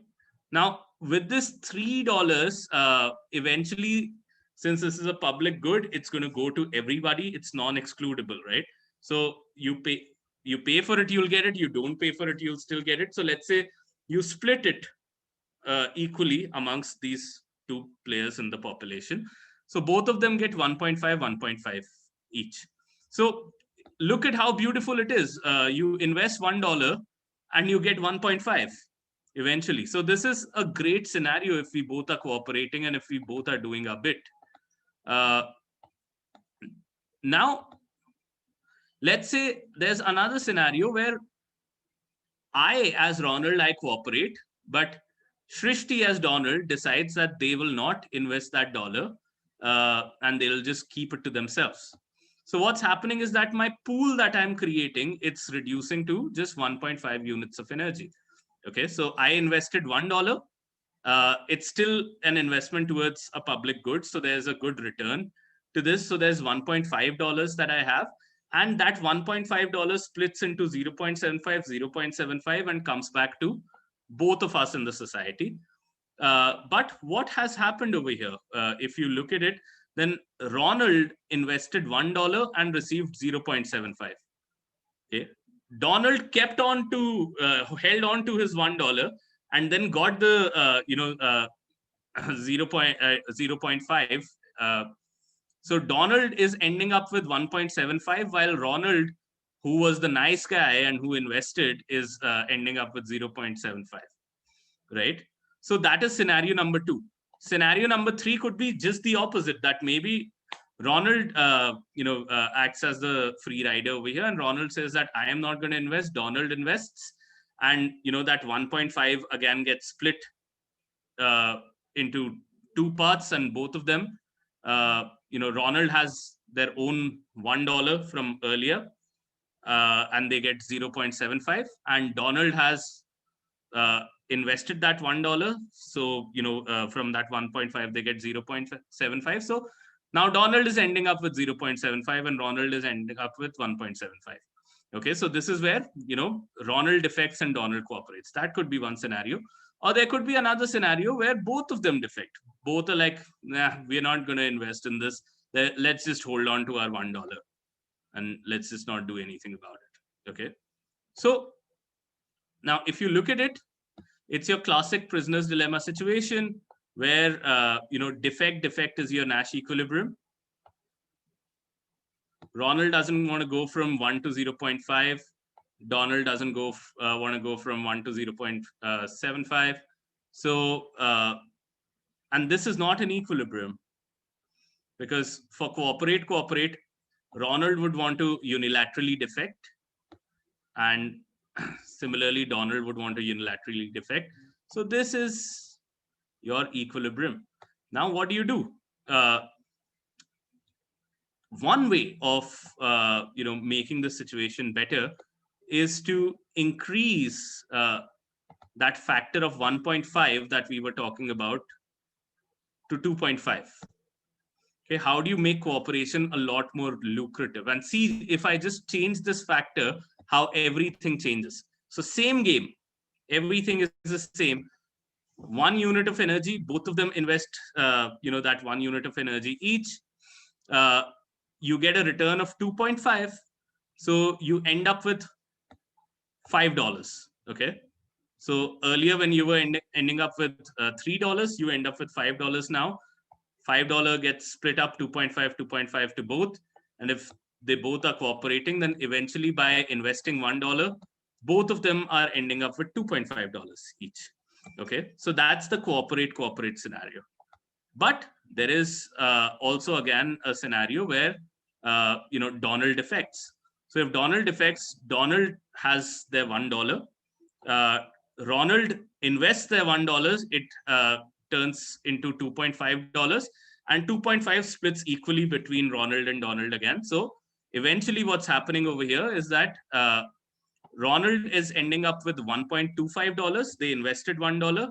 They end up with 1.25. Donald did not invest, held on to their $1, but still gets the benefit. So gets 1.25 more and ends up with 2.25.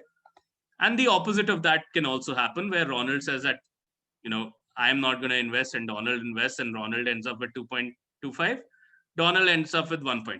So you have this sort of a thing. And the final is that both are again saying, not worth it. We are not investing anything. So they are still stuck at 1-1. Okay. So this is how this new game looks like. But if you look at this new game, strangely, you'll find that defect is no longer the Nash equilibrium. Okay. So look at Ronald. Ronald would want to move from defect to cooperate over here, even if Donald is defecting.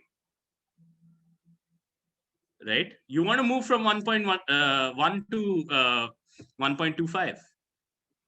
Similarly, Donald would want to cooperate. Okay. Even if Ronald is defecting, because for Donald, 1.25 is better than 1. And what you see is, fascinatingly, this is a Nash equilibrium. And how? Look at this. Absolutely crazy. Do you want to move from, if you're Ronald, do you want to move from 2.5 to 2.25? No. If you're Donald, do you want to move from 2.5 to 2.25? No. What's happened over here? This is the previous game with the 1.5 return to investment, the factor. And this is the new game with a 2.5 return to investment.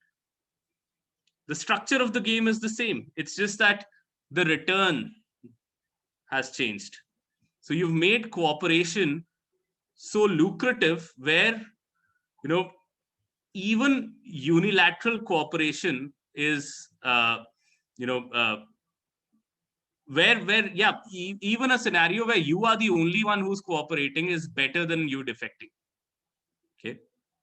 So when you are able to create such a scenario where,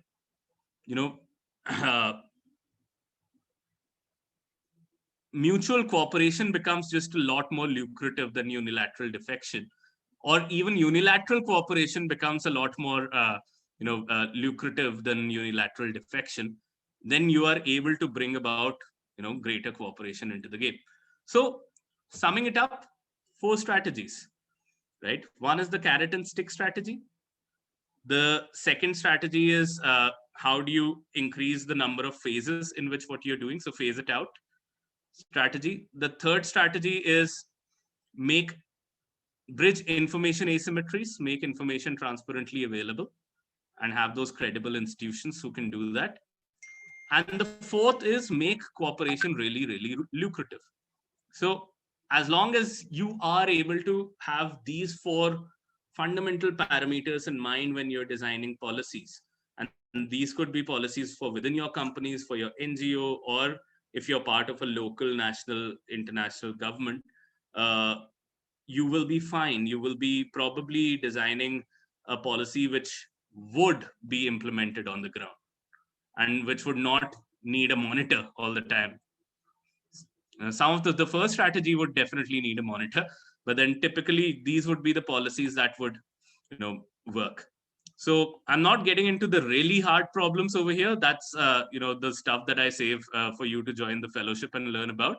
But these 4 strategies, I'm sure these are good food for thought to begin with. And if we have some questions, maybe I can take a couple, or if you have some comments, if you think this was something cool that you learned today, I'm more than happy to hear your remarks. And after that, we move on to our next lecture.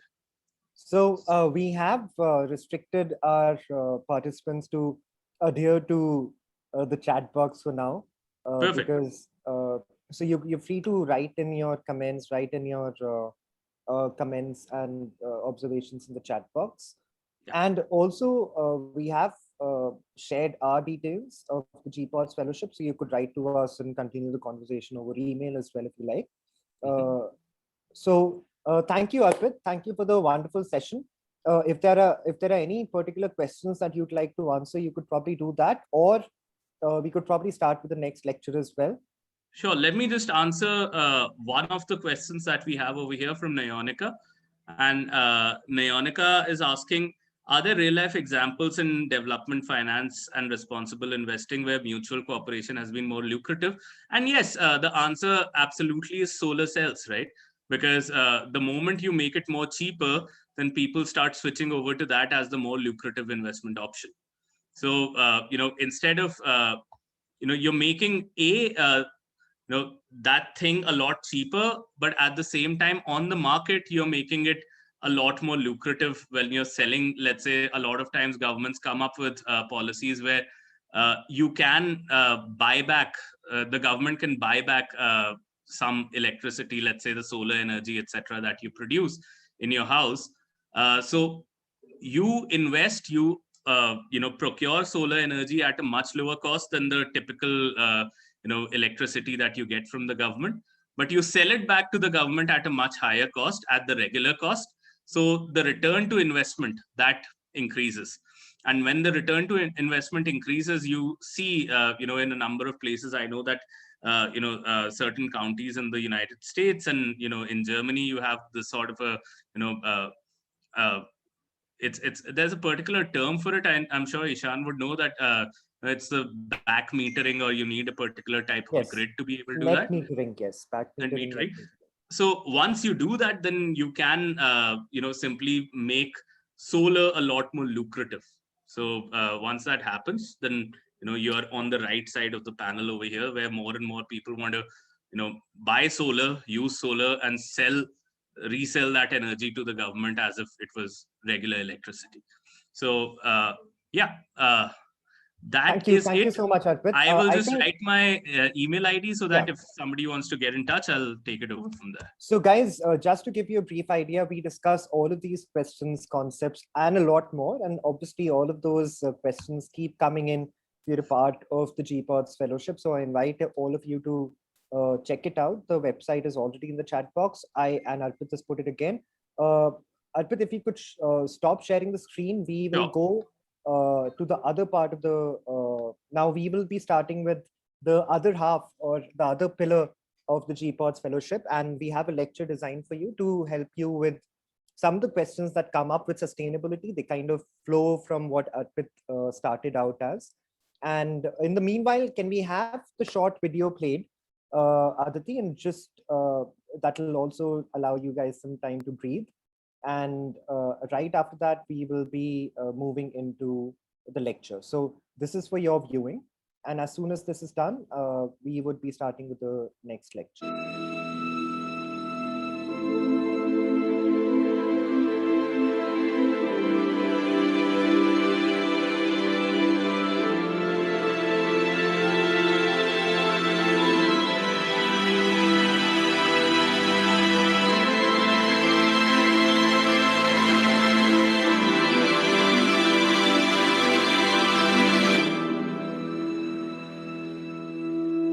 This is a place where,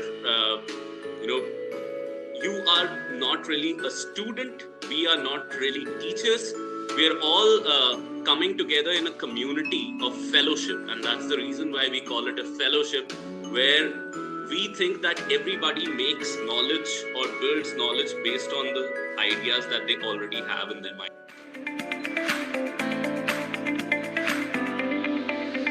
problem is greenhouse gas emissions that affect the temperature of the climate.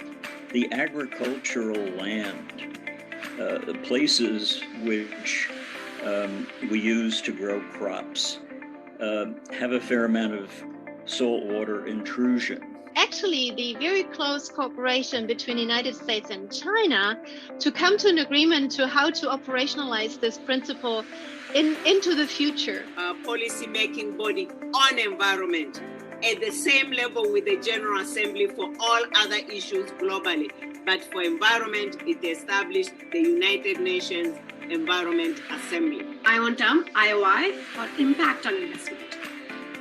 So that's essentially what this, your management really should all be about. You're trying to maximize the impact of investment. So you might define it as coordinated and synchronized action that often deliberately targets democratic states and institutions. Someone has said, never let a crisis go to waste. So we are in a huge crisis. Let's not waste it, and instead build from it, build safer, better, and in a more holistic fashion.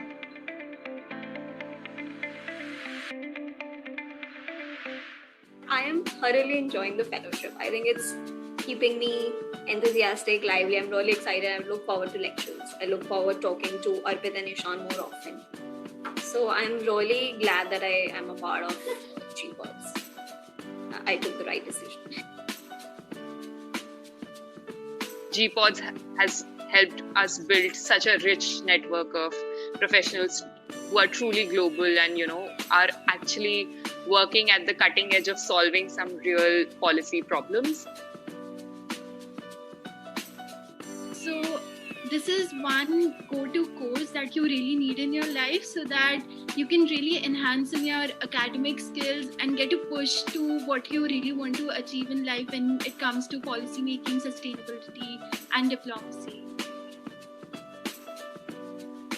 Knowledge sharing that's happening, and it's not just learning from the mentors and the people who are taking the lectures, but it's also learning from the fellows and learning from your peers. And I think that's really amazing. And the fact that all the fellows come, like we all come from such diverse professional backgrounds, so that's really a huge plus. So yeah, I think the amount of interactions I have had with my co-fellows and the mentors, so those have been very good. And since we have been in a lockdown since the past 1 year, so I haven't really had the chance to interact with new people and get new perspective into my life. So I think that way the fellowship has helped me a lot. I have so many friends across the globe now, and so the key learnings have been very helpful for me. Take away from this fellowship, which is to always be a learner and to never stop being a student.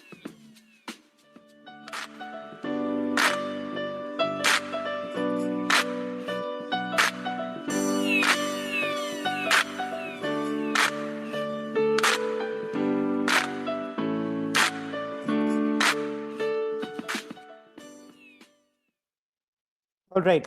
Thank you, guys. I hope that was a bit of a breather for all of you. As we move on to our next session, and I assure you that I will try and keep it short.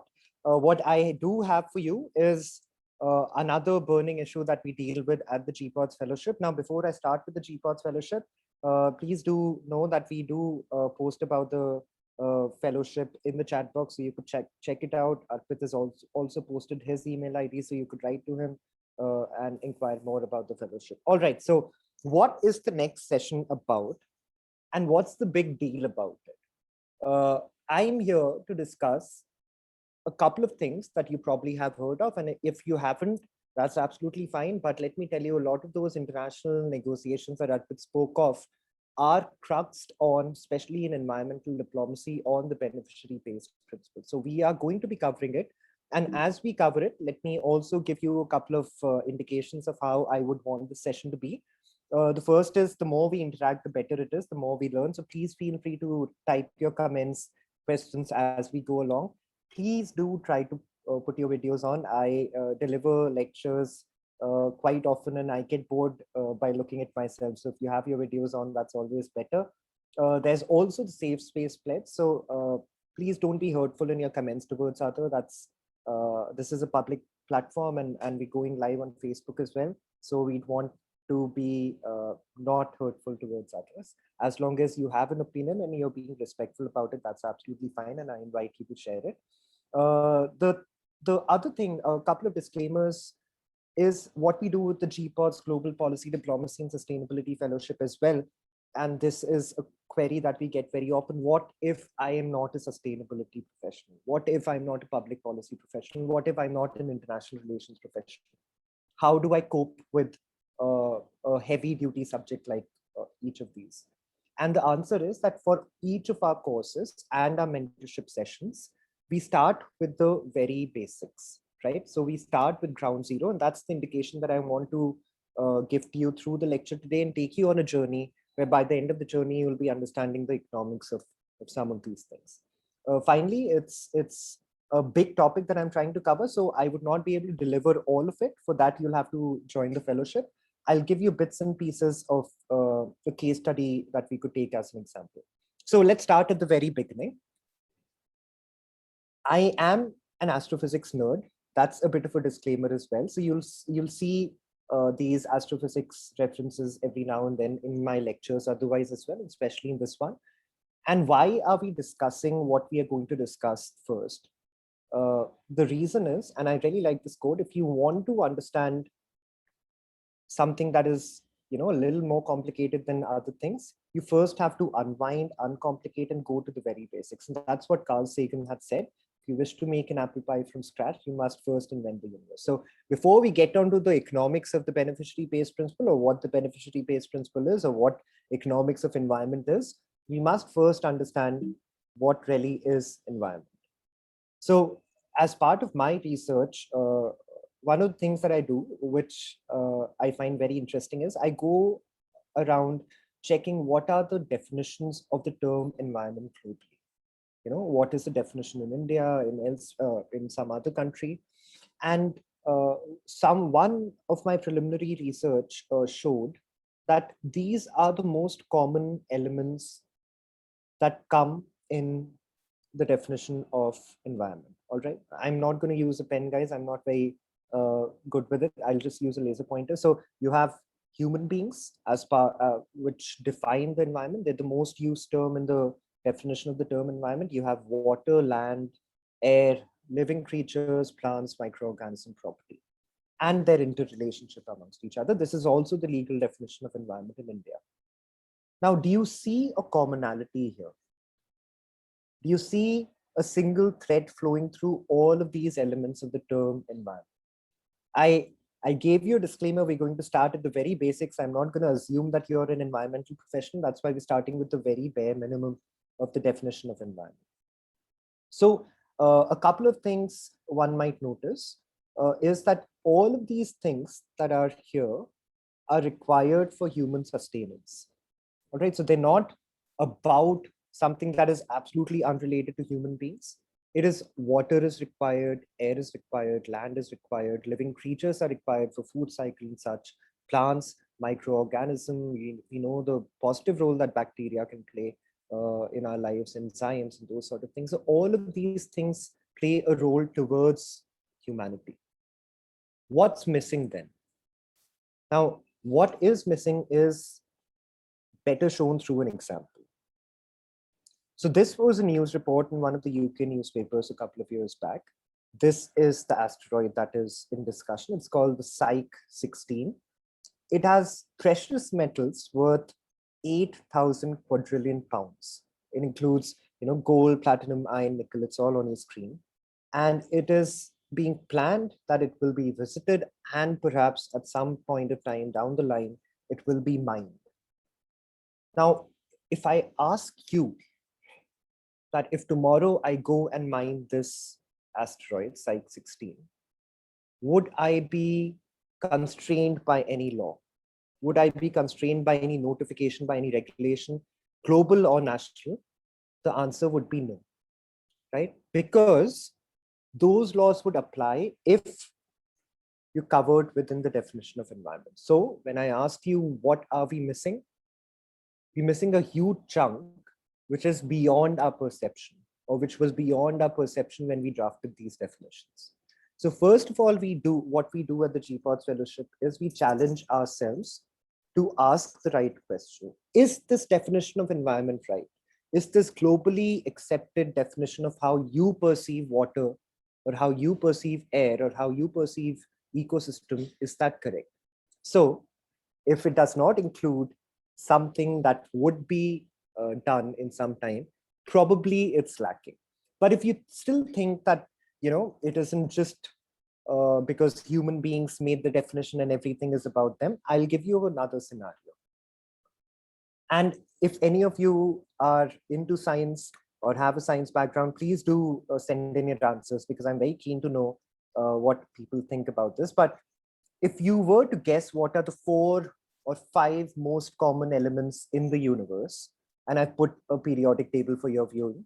And for those of you who were not science students, I apologize. Maybe you're having PTSD by looking at the periodic table, but and that includes me, by the way.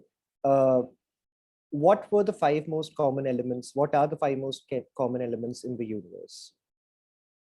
I'm going to look into the chat if there are any. All right, Aman has got it absolutely right.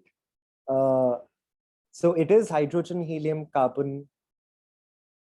I'll tell you, it's hard to keep track of all the chat answers. It's hydrogen, helium, oxygen, carbon, nitrogen. Not in that specific order, but hydrogen and helium are the most common. And what are the most common elements that human beings are made up of? Any guesses? Helium is an inert gas, so let's leave that aside. What are the most common elements found in human beings? So we have a lot of carbons, and Aarti has written that twice, so into 2. Okay, so I'll tell you what it is. The 4 most common elements found in our bodies, that our bodies are made up of, are exactly the same: hydrogen, oxygen, carbon, nitrogen. The point I'm trying to make here is that human beings have defined environment, but human beings are actually a minuscule part of environment, and something that we haven't really understood, something that we're still wrapping our brains around, something that we hope to define, we've tried to define, but we have not succeeded the way we should have. That's what I suggest. That's what I argue. That's what I invite all of you to challenge as well. So there's something wrong with us trying to define something of which we are a minuscule part, or as one of the astrophysicists has said, we're just stardust floating around in space. But if you still think that no, human beings have defined it rightly and they should be the ones commanding the definition of environment, let's take you through another question. If this football field, and I know that we have some people joining in from the US, so if this soccer field was the timeline of our planet, Earth, in this way, how long have human beings been here? Is it the penalty box here?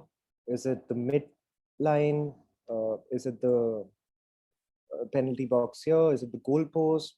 Is it where defenders play, center forwards play, whatever? Where do you think human beings came in that timeline of our planet? Okay, so we have one answer, the goal post, and that's actually true because human beings have only been here equivalent to the width of a blade of grass, which is 1/16th of an inch. So if you're talking about the football field of our planet in terms of timeline, human beings have been here for a minuscule time. Why am I telling you all of this? I'm telling you all of this to tell you that our definitions have been about our senses, about our perspectives, with everything. And that's all right when you're talking about certain policies, but when you're talking about environmental policies, you'll realize that our definitions have been found to be inapt, almost arrogant in some points, where you have tried to put a framework to a certain thing that you haven't completely understood or you have undermined at some point.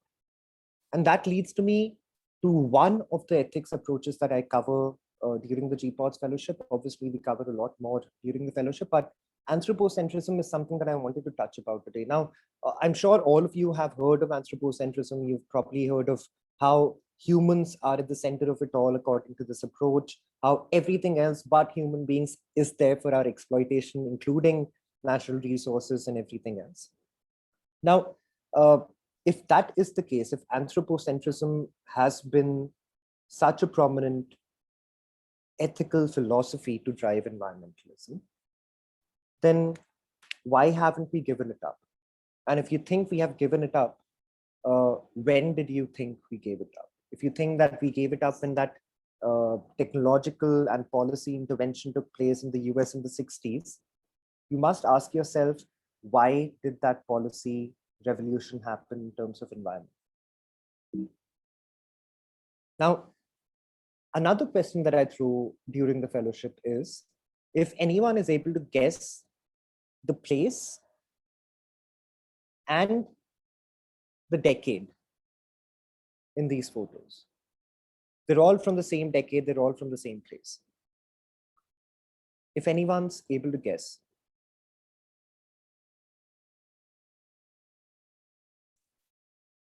Okay. It is the 60s, so both Aman and Noyonika are right. Which place are we talking about? It is in London, by the way.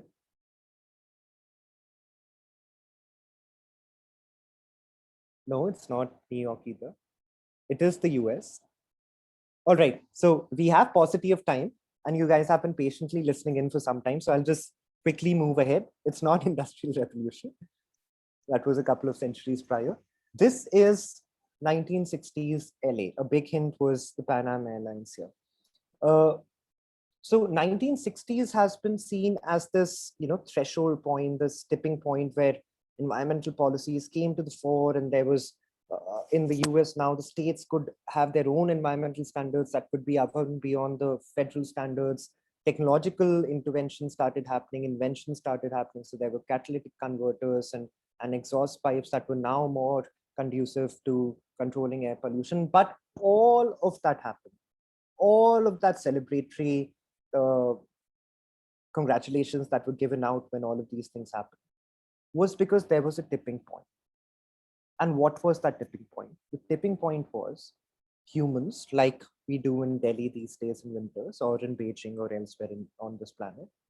We realized that our children, due to this pollution that is surrounding us, are being born with lung diseases, skin diseases, all of those things, emphysema, eczema, asthma, all of those things. We realized that because of the smog, we can no longer see beyond 3 meters. We realized that we have to wear these masks that you can see on the screen if we have to be able to breathe freely in the atmosphere that is surrounding us. So those policy and technological interventions of the 60s and 70s, the Clean Air Act came then in the US. All of those things happened because somewhere at the anthropocentric level, humans decided that no, this is not working out for me.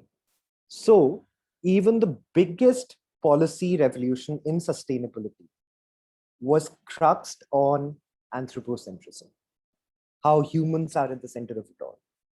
Now the question is that these people that you see, or these people who are driving the car that you see on your screen, that suffered at the hands of the LA smog, and you can take the London smog as an example for earlier, since some of you have written that. Were they the people who started this smog? Were they the people who had a causal nexus with the environmental pollution that was happening at this scale? One. Secondly, were they the people who paid the price? Now, if you have these two answers different from one another, then there's something wrong. Because why should one generation pay the price of the harms caused by another generation? And if it does, should that be called the beneficiary-based principle? And that's basically beneficiary-based principle in a nutshell, that you have enjoyed the plunder that has been caused of environment by your previous generations. And now you have a higher standard of living, higher living happiness index, or whatever it is called. And that is why you're benefiting from it. And that is why you should pay for it. So let's go back to that question. If it wasn't the generation living through 60s, 70s that was to be blamed for Delhi smog, should they have paid for it? Because they did pay for it. I said that you could not see beyond 3 meters. Your children were being born with eczema and emphysema and all of these terrible diseases. Now that's where beneficiary-based principle comes in. And if you think that it's just a philosophy, it's just a principle that people talk about, that's not the case.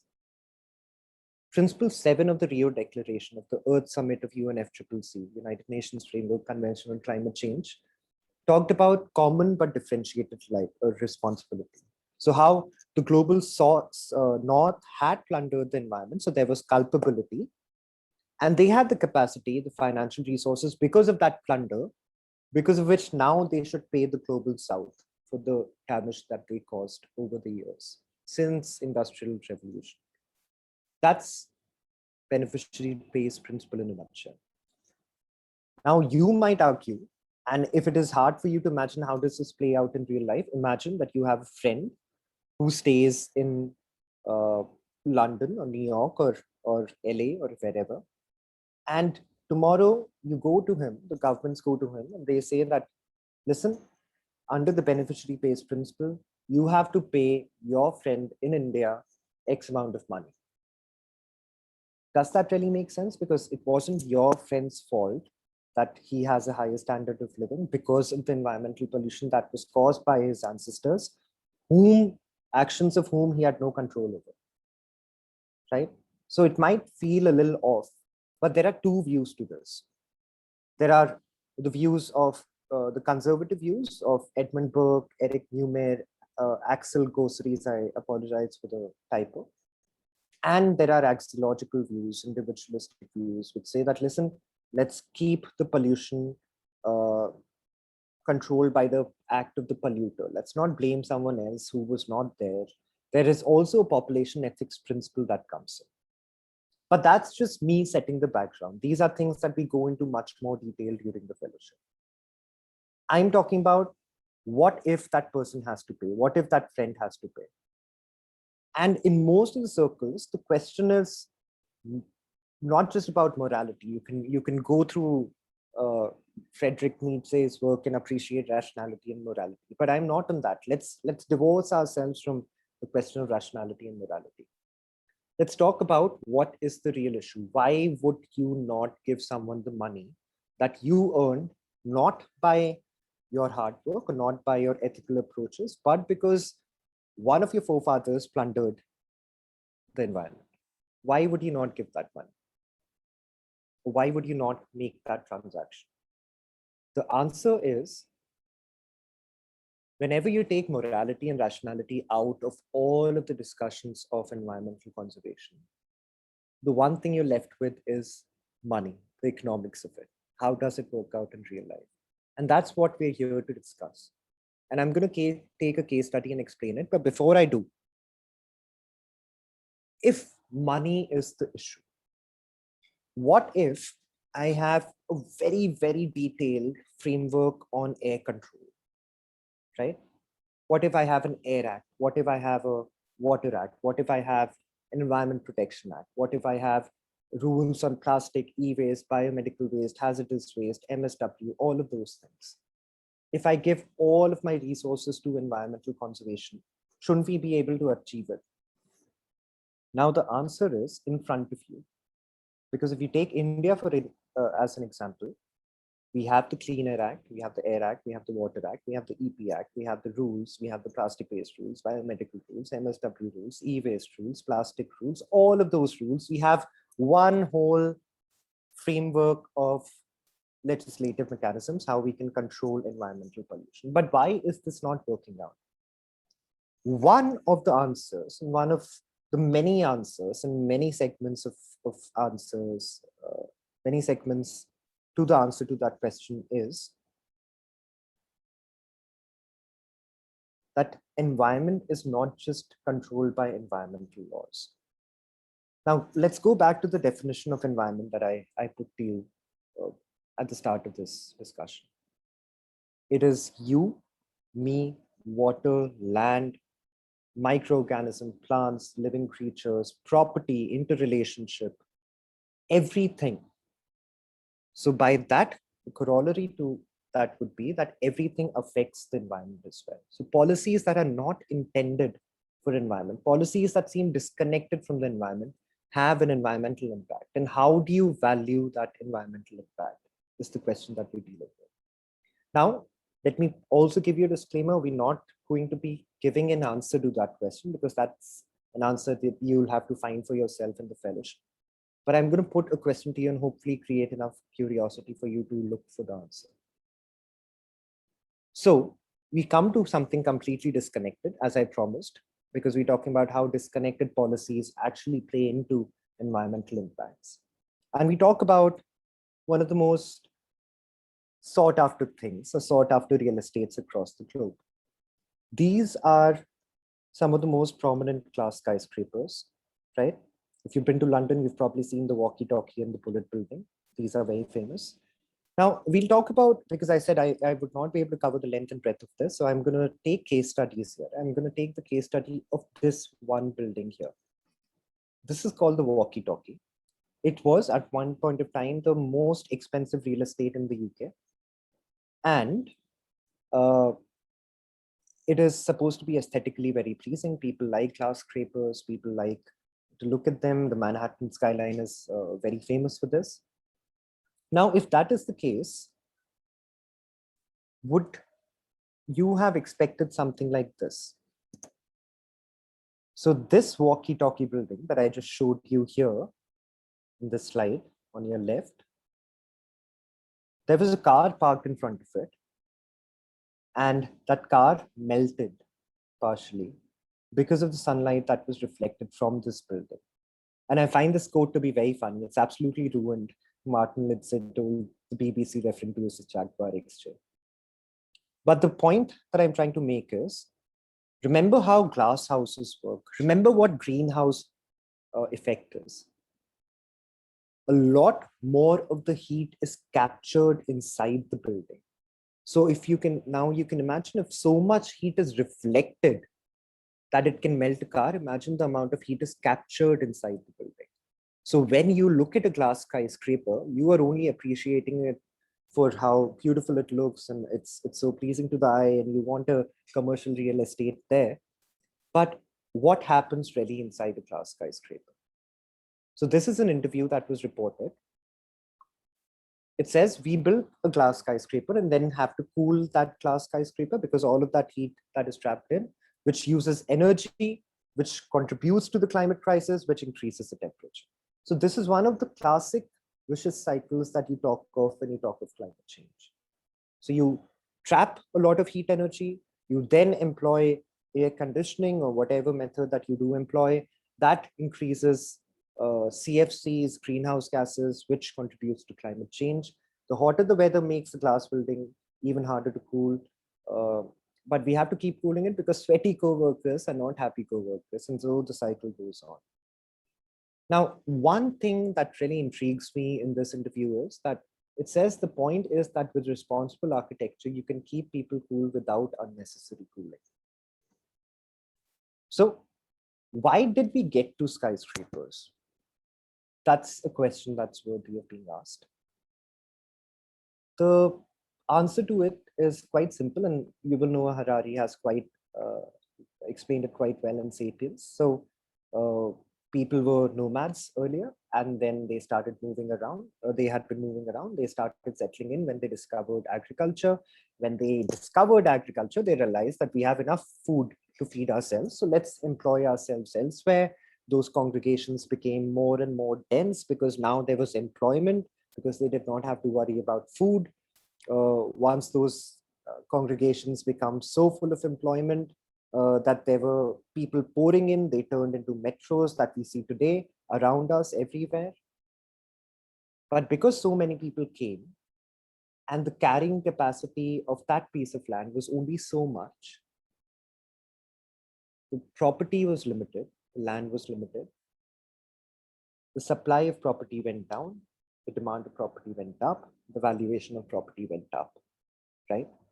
So if there is lack of property, what do you usually do? If there's lack of land, what do you usually do? You start adding stories, right? You make it a skyscraper, which is what we were talking about. So if you have made it into a skyscraper, should there be a policy to govern it? Because you take Mumbai as an example, okay, or any other island city as an example. But we'll take Mumbai as an example because it's hard to cover everything. The island part of Mumbai is only limited in its landmass. And with the amount of population that stays there, imagine if you allowed for 100 stories to come up everywhere. Imagine the amount of load that would put on the carrying capacity of that piece of land. Just don't even think about the natural resources generally. Think about the waste that will be generated for that land to subsist. And that's why you need to have a policy that limits your floor area ratio. And that's where we jump in more towards a policy that seems unrelated to environment, but has immense environmental consequences. So for those of you who do not know, as I said, I'm going to be starting at ground zero.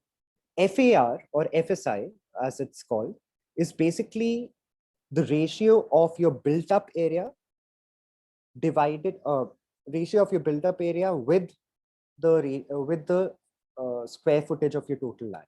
So to put it simply, if your FAR is 1 and you own 1 square meters of land and your FAR is 1, you can have 1 square meters of built up area. All right. So if your FAR is 2 here, then you can have 2 square meters of area built on this 1 square meters of land. Similarly, if it's 1.5, you can have 1.5 square meters of built up area on 1 square meter of land. So on and so forth. And then there are other concepts that we discussed during the fellowship. Why are we talking about FSI and BCR in ecological economics or environmental economics or economics of beneficiary-based principle? And all I'd say is you just have to bear with me and it'll all come together in 15 minutes from now. But since we're talking about FSI and FAR, and we're talking about how 1.5 FAR means 1 square meters of built up area on 1 square meter of land, let's look at India's cities and their FARs. Okay, this is Ahmedabad, goes up to 1.8. Bengaluru goes up to 3.35. Chennai goes up to 3.5. Delhi goes up to 4. Gurgaon goes up to 1.5. So on and so forth. I wanted to have a look at the island city of Mumbai. Now I was referring to, 1 second. I was referring to how we're going to take Mumbai as an example. And we're talking about the island bit of Mumbai, not Thane, not elsewhere. So if 1.33 is the FAR in Mumbai, that means if you own a land that's 1 square meters, you can have a built up area of 1.33 square meters within the island city, within the island region of Mumbai. And this is decided by a policy that is very well laid out. It is included in the master plan of every city. And this isn't just limited to Mumbai again. It happens across the globe, across cities. I'm just taking Mumbai as an example. So 1.3. Now put it in contrast. All of us agree that Mumbai is one of the major metropolitan regions of the world. 1.3 is where Mumbai makes it. You compare it to other Indian cities here. But better still, compare it to global metros, which Mumbai is. Look at Hong Kong, which is around 12, Chicago, which is around 12, New York, which is around 15, Singapore is around 25. I could not even fit it into my slide. So the FAR of Mumbai was decided by a tangentially unrelated policy dealing with land, probably not having anything to do with environment, or maybe it did. That's why the FAR was kept as low as 1.3, because people were concerned that the carrying capacity of Mumbai's natural resources might not be able to take so much population if we increase it manifold. But remember the point I'm trying to make here. The point I'm trying to make here, sometimes unrelated policies have major environmental impacts, impacts that you will try and value, impacts that you cannot try and value, impacts that you cannot value inherently. So you remember 1.3 is the FAR of Mumbai, which means 1.3 square meters of built up area on 1 square meters of land. I'm going to throw a couple of numbers at all of you just to check if you're engaged or not. What do you think these two figures are? All right, let me, since we're talking in the context of Mumbai, can anyone guess what 48 square feet is?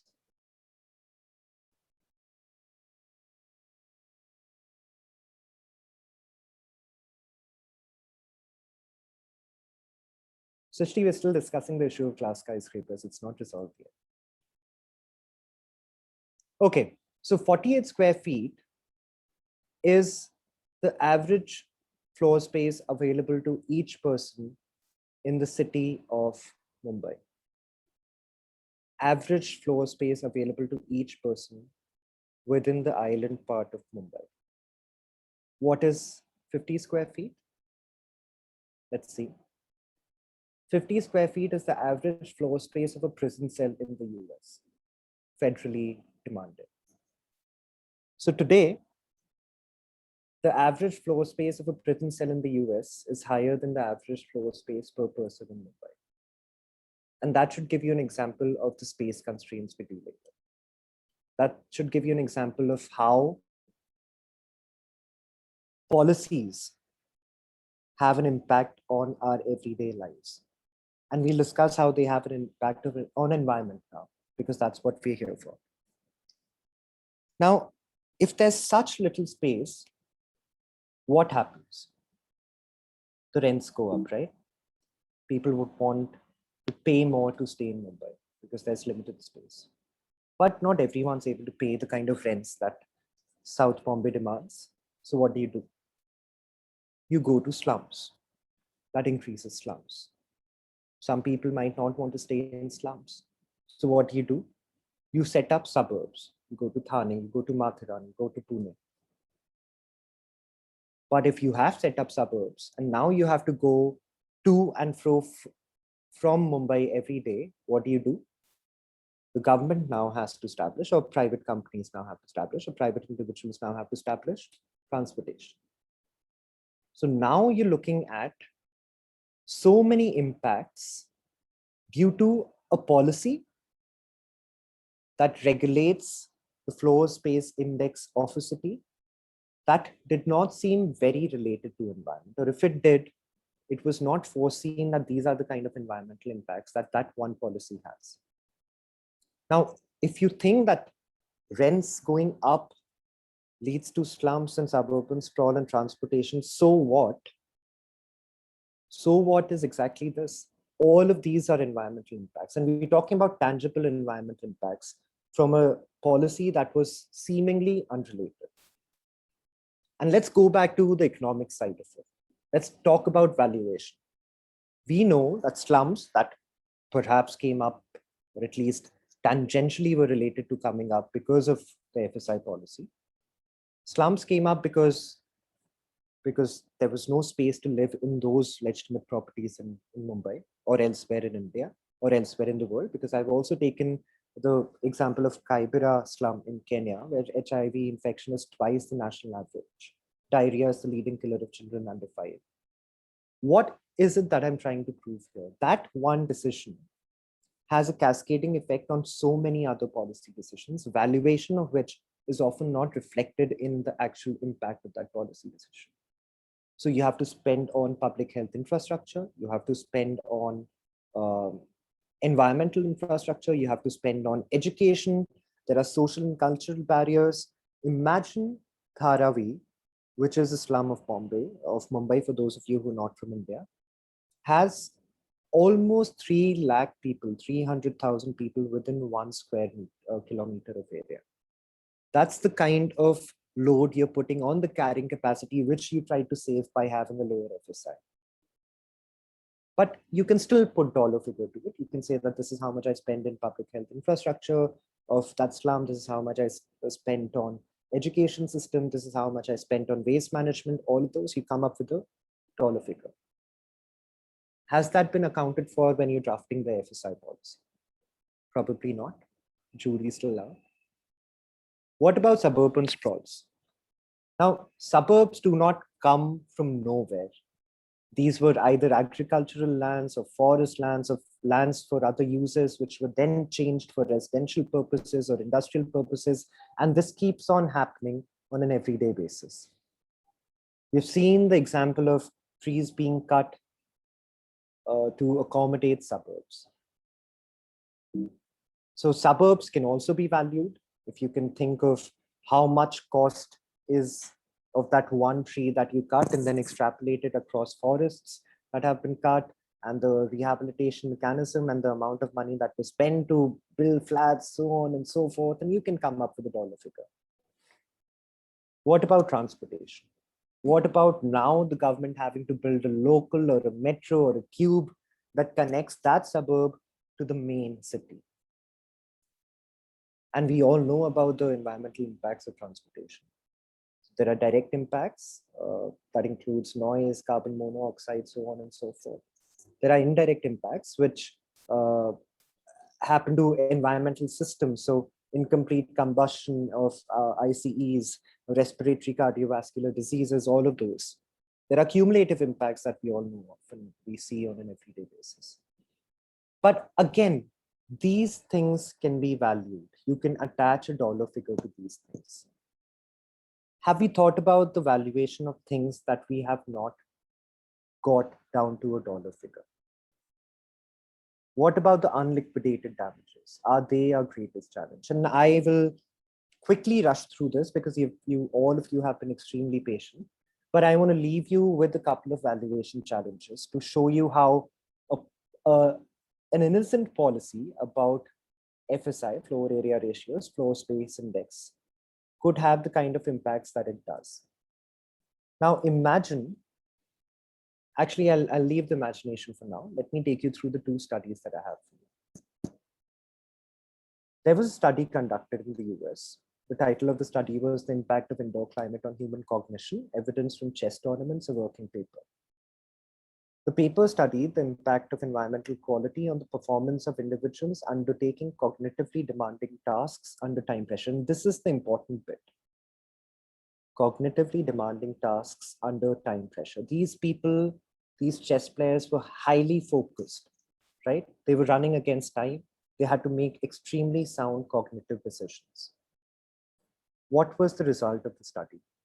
So basically what they did, they checked the indoor pollution across various rooms where chess tournaments were being conducted, and they extrapolated it and they saw what were the amount of errors made by these chess players on account of the air pollution.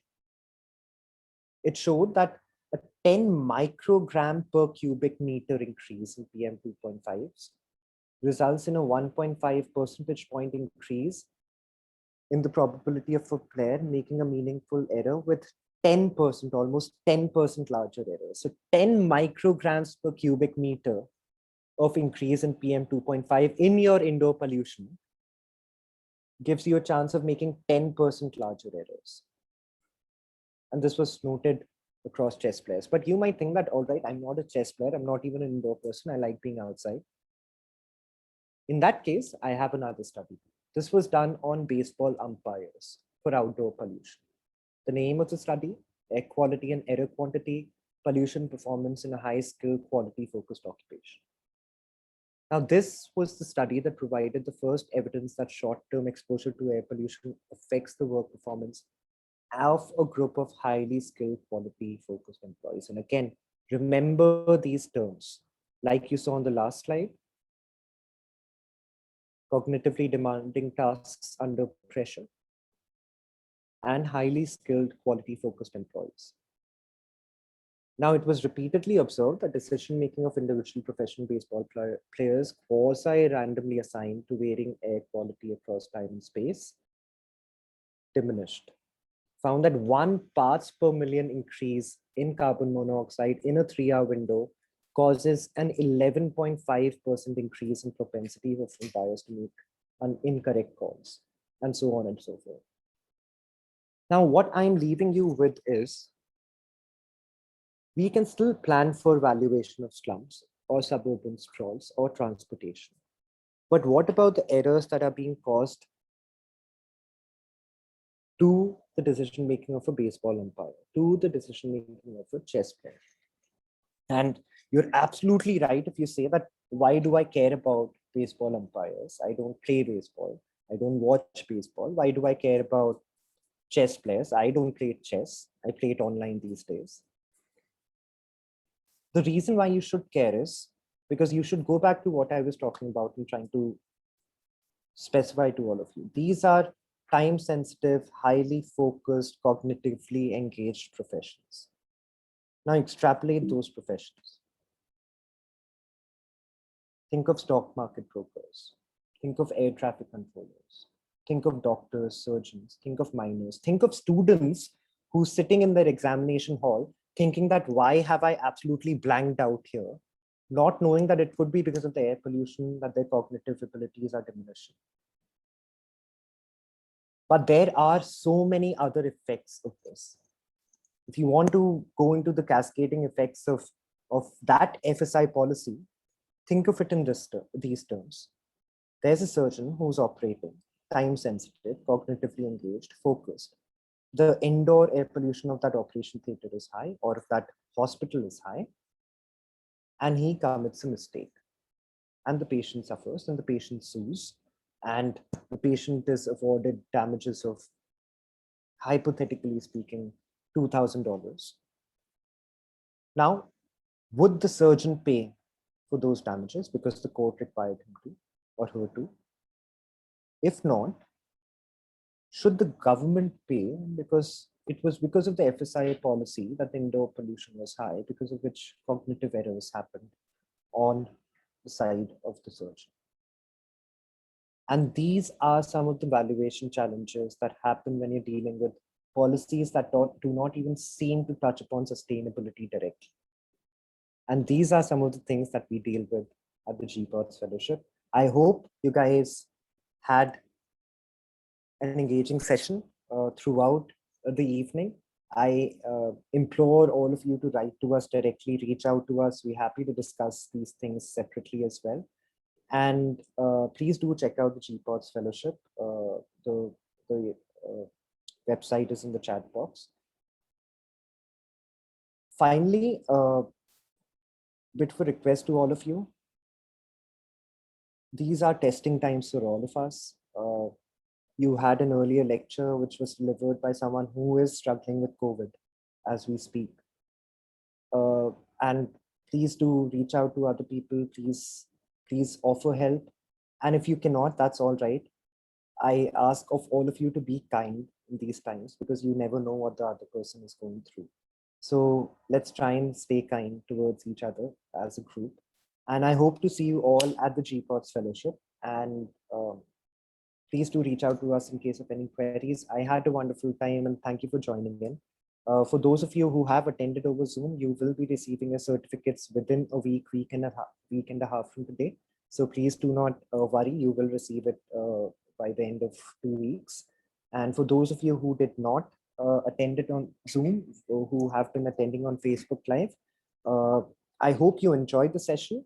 And while certificates might not be possible for those of you who are attending on Zoom, and that's for attending on Facebook, and that's why we sent out an email saying that there's limited capacity, we would make sure that we let you know of any further events that happen of EnviPol, and we would invite all of you to attend again.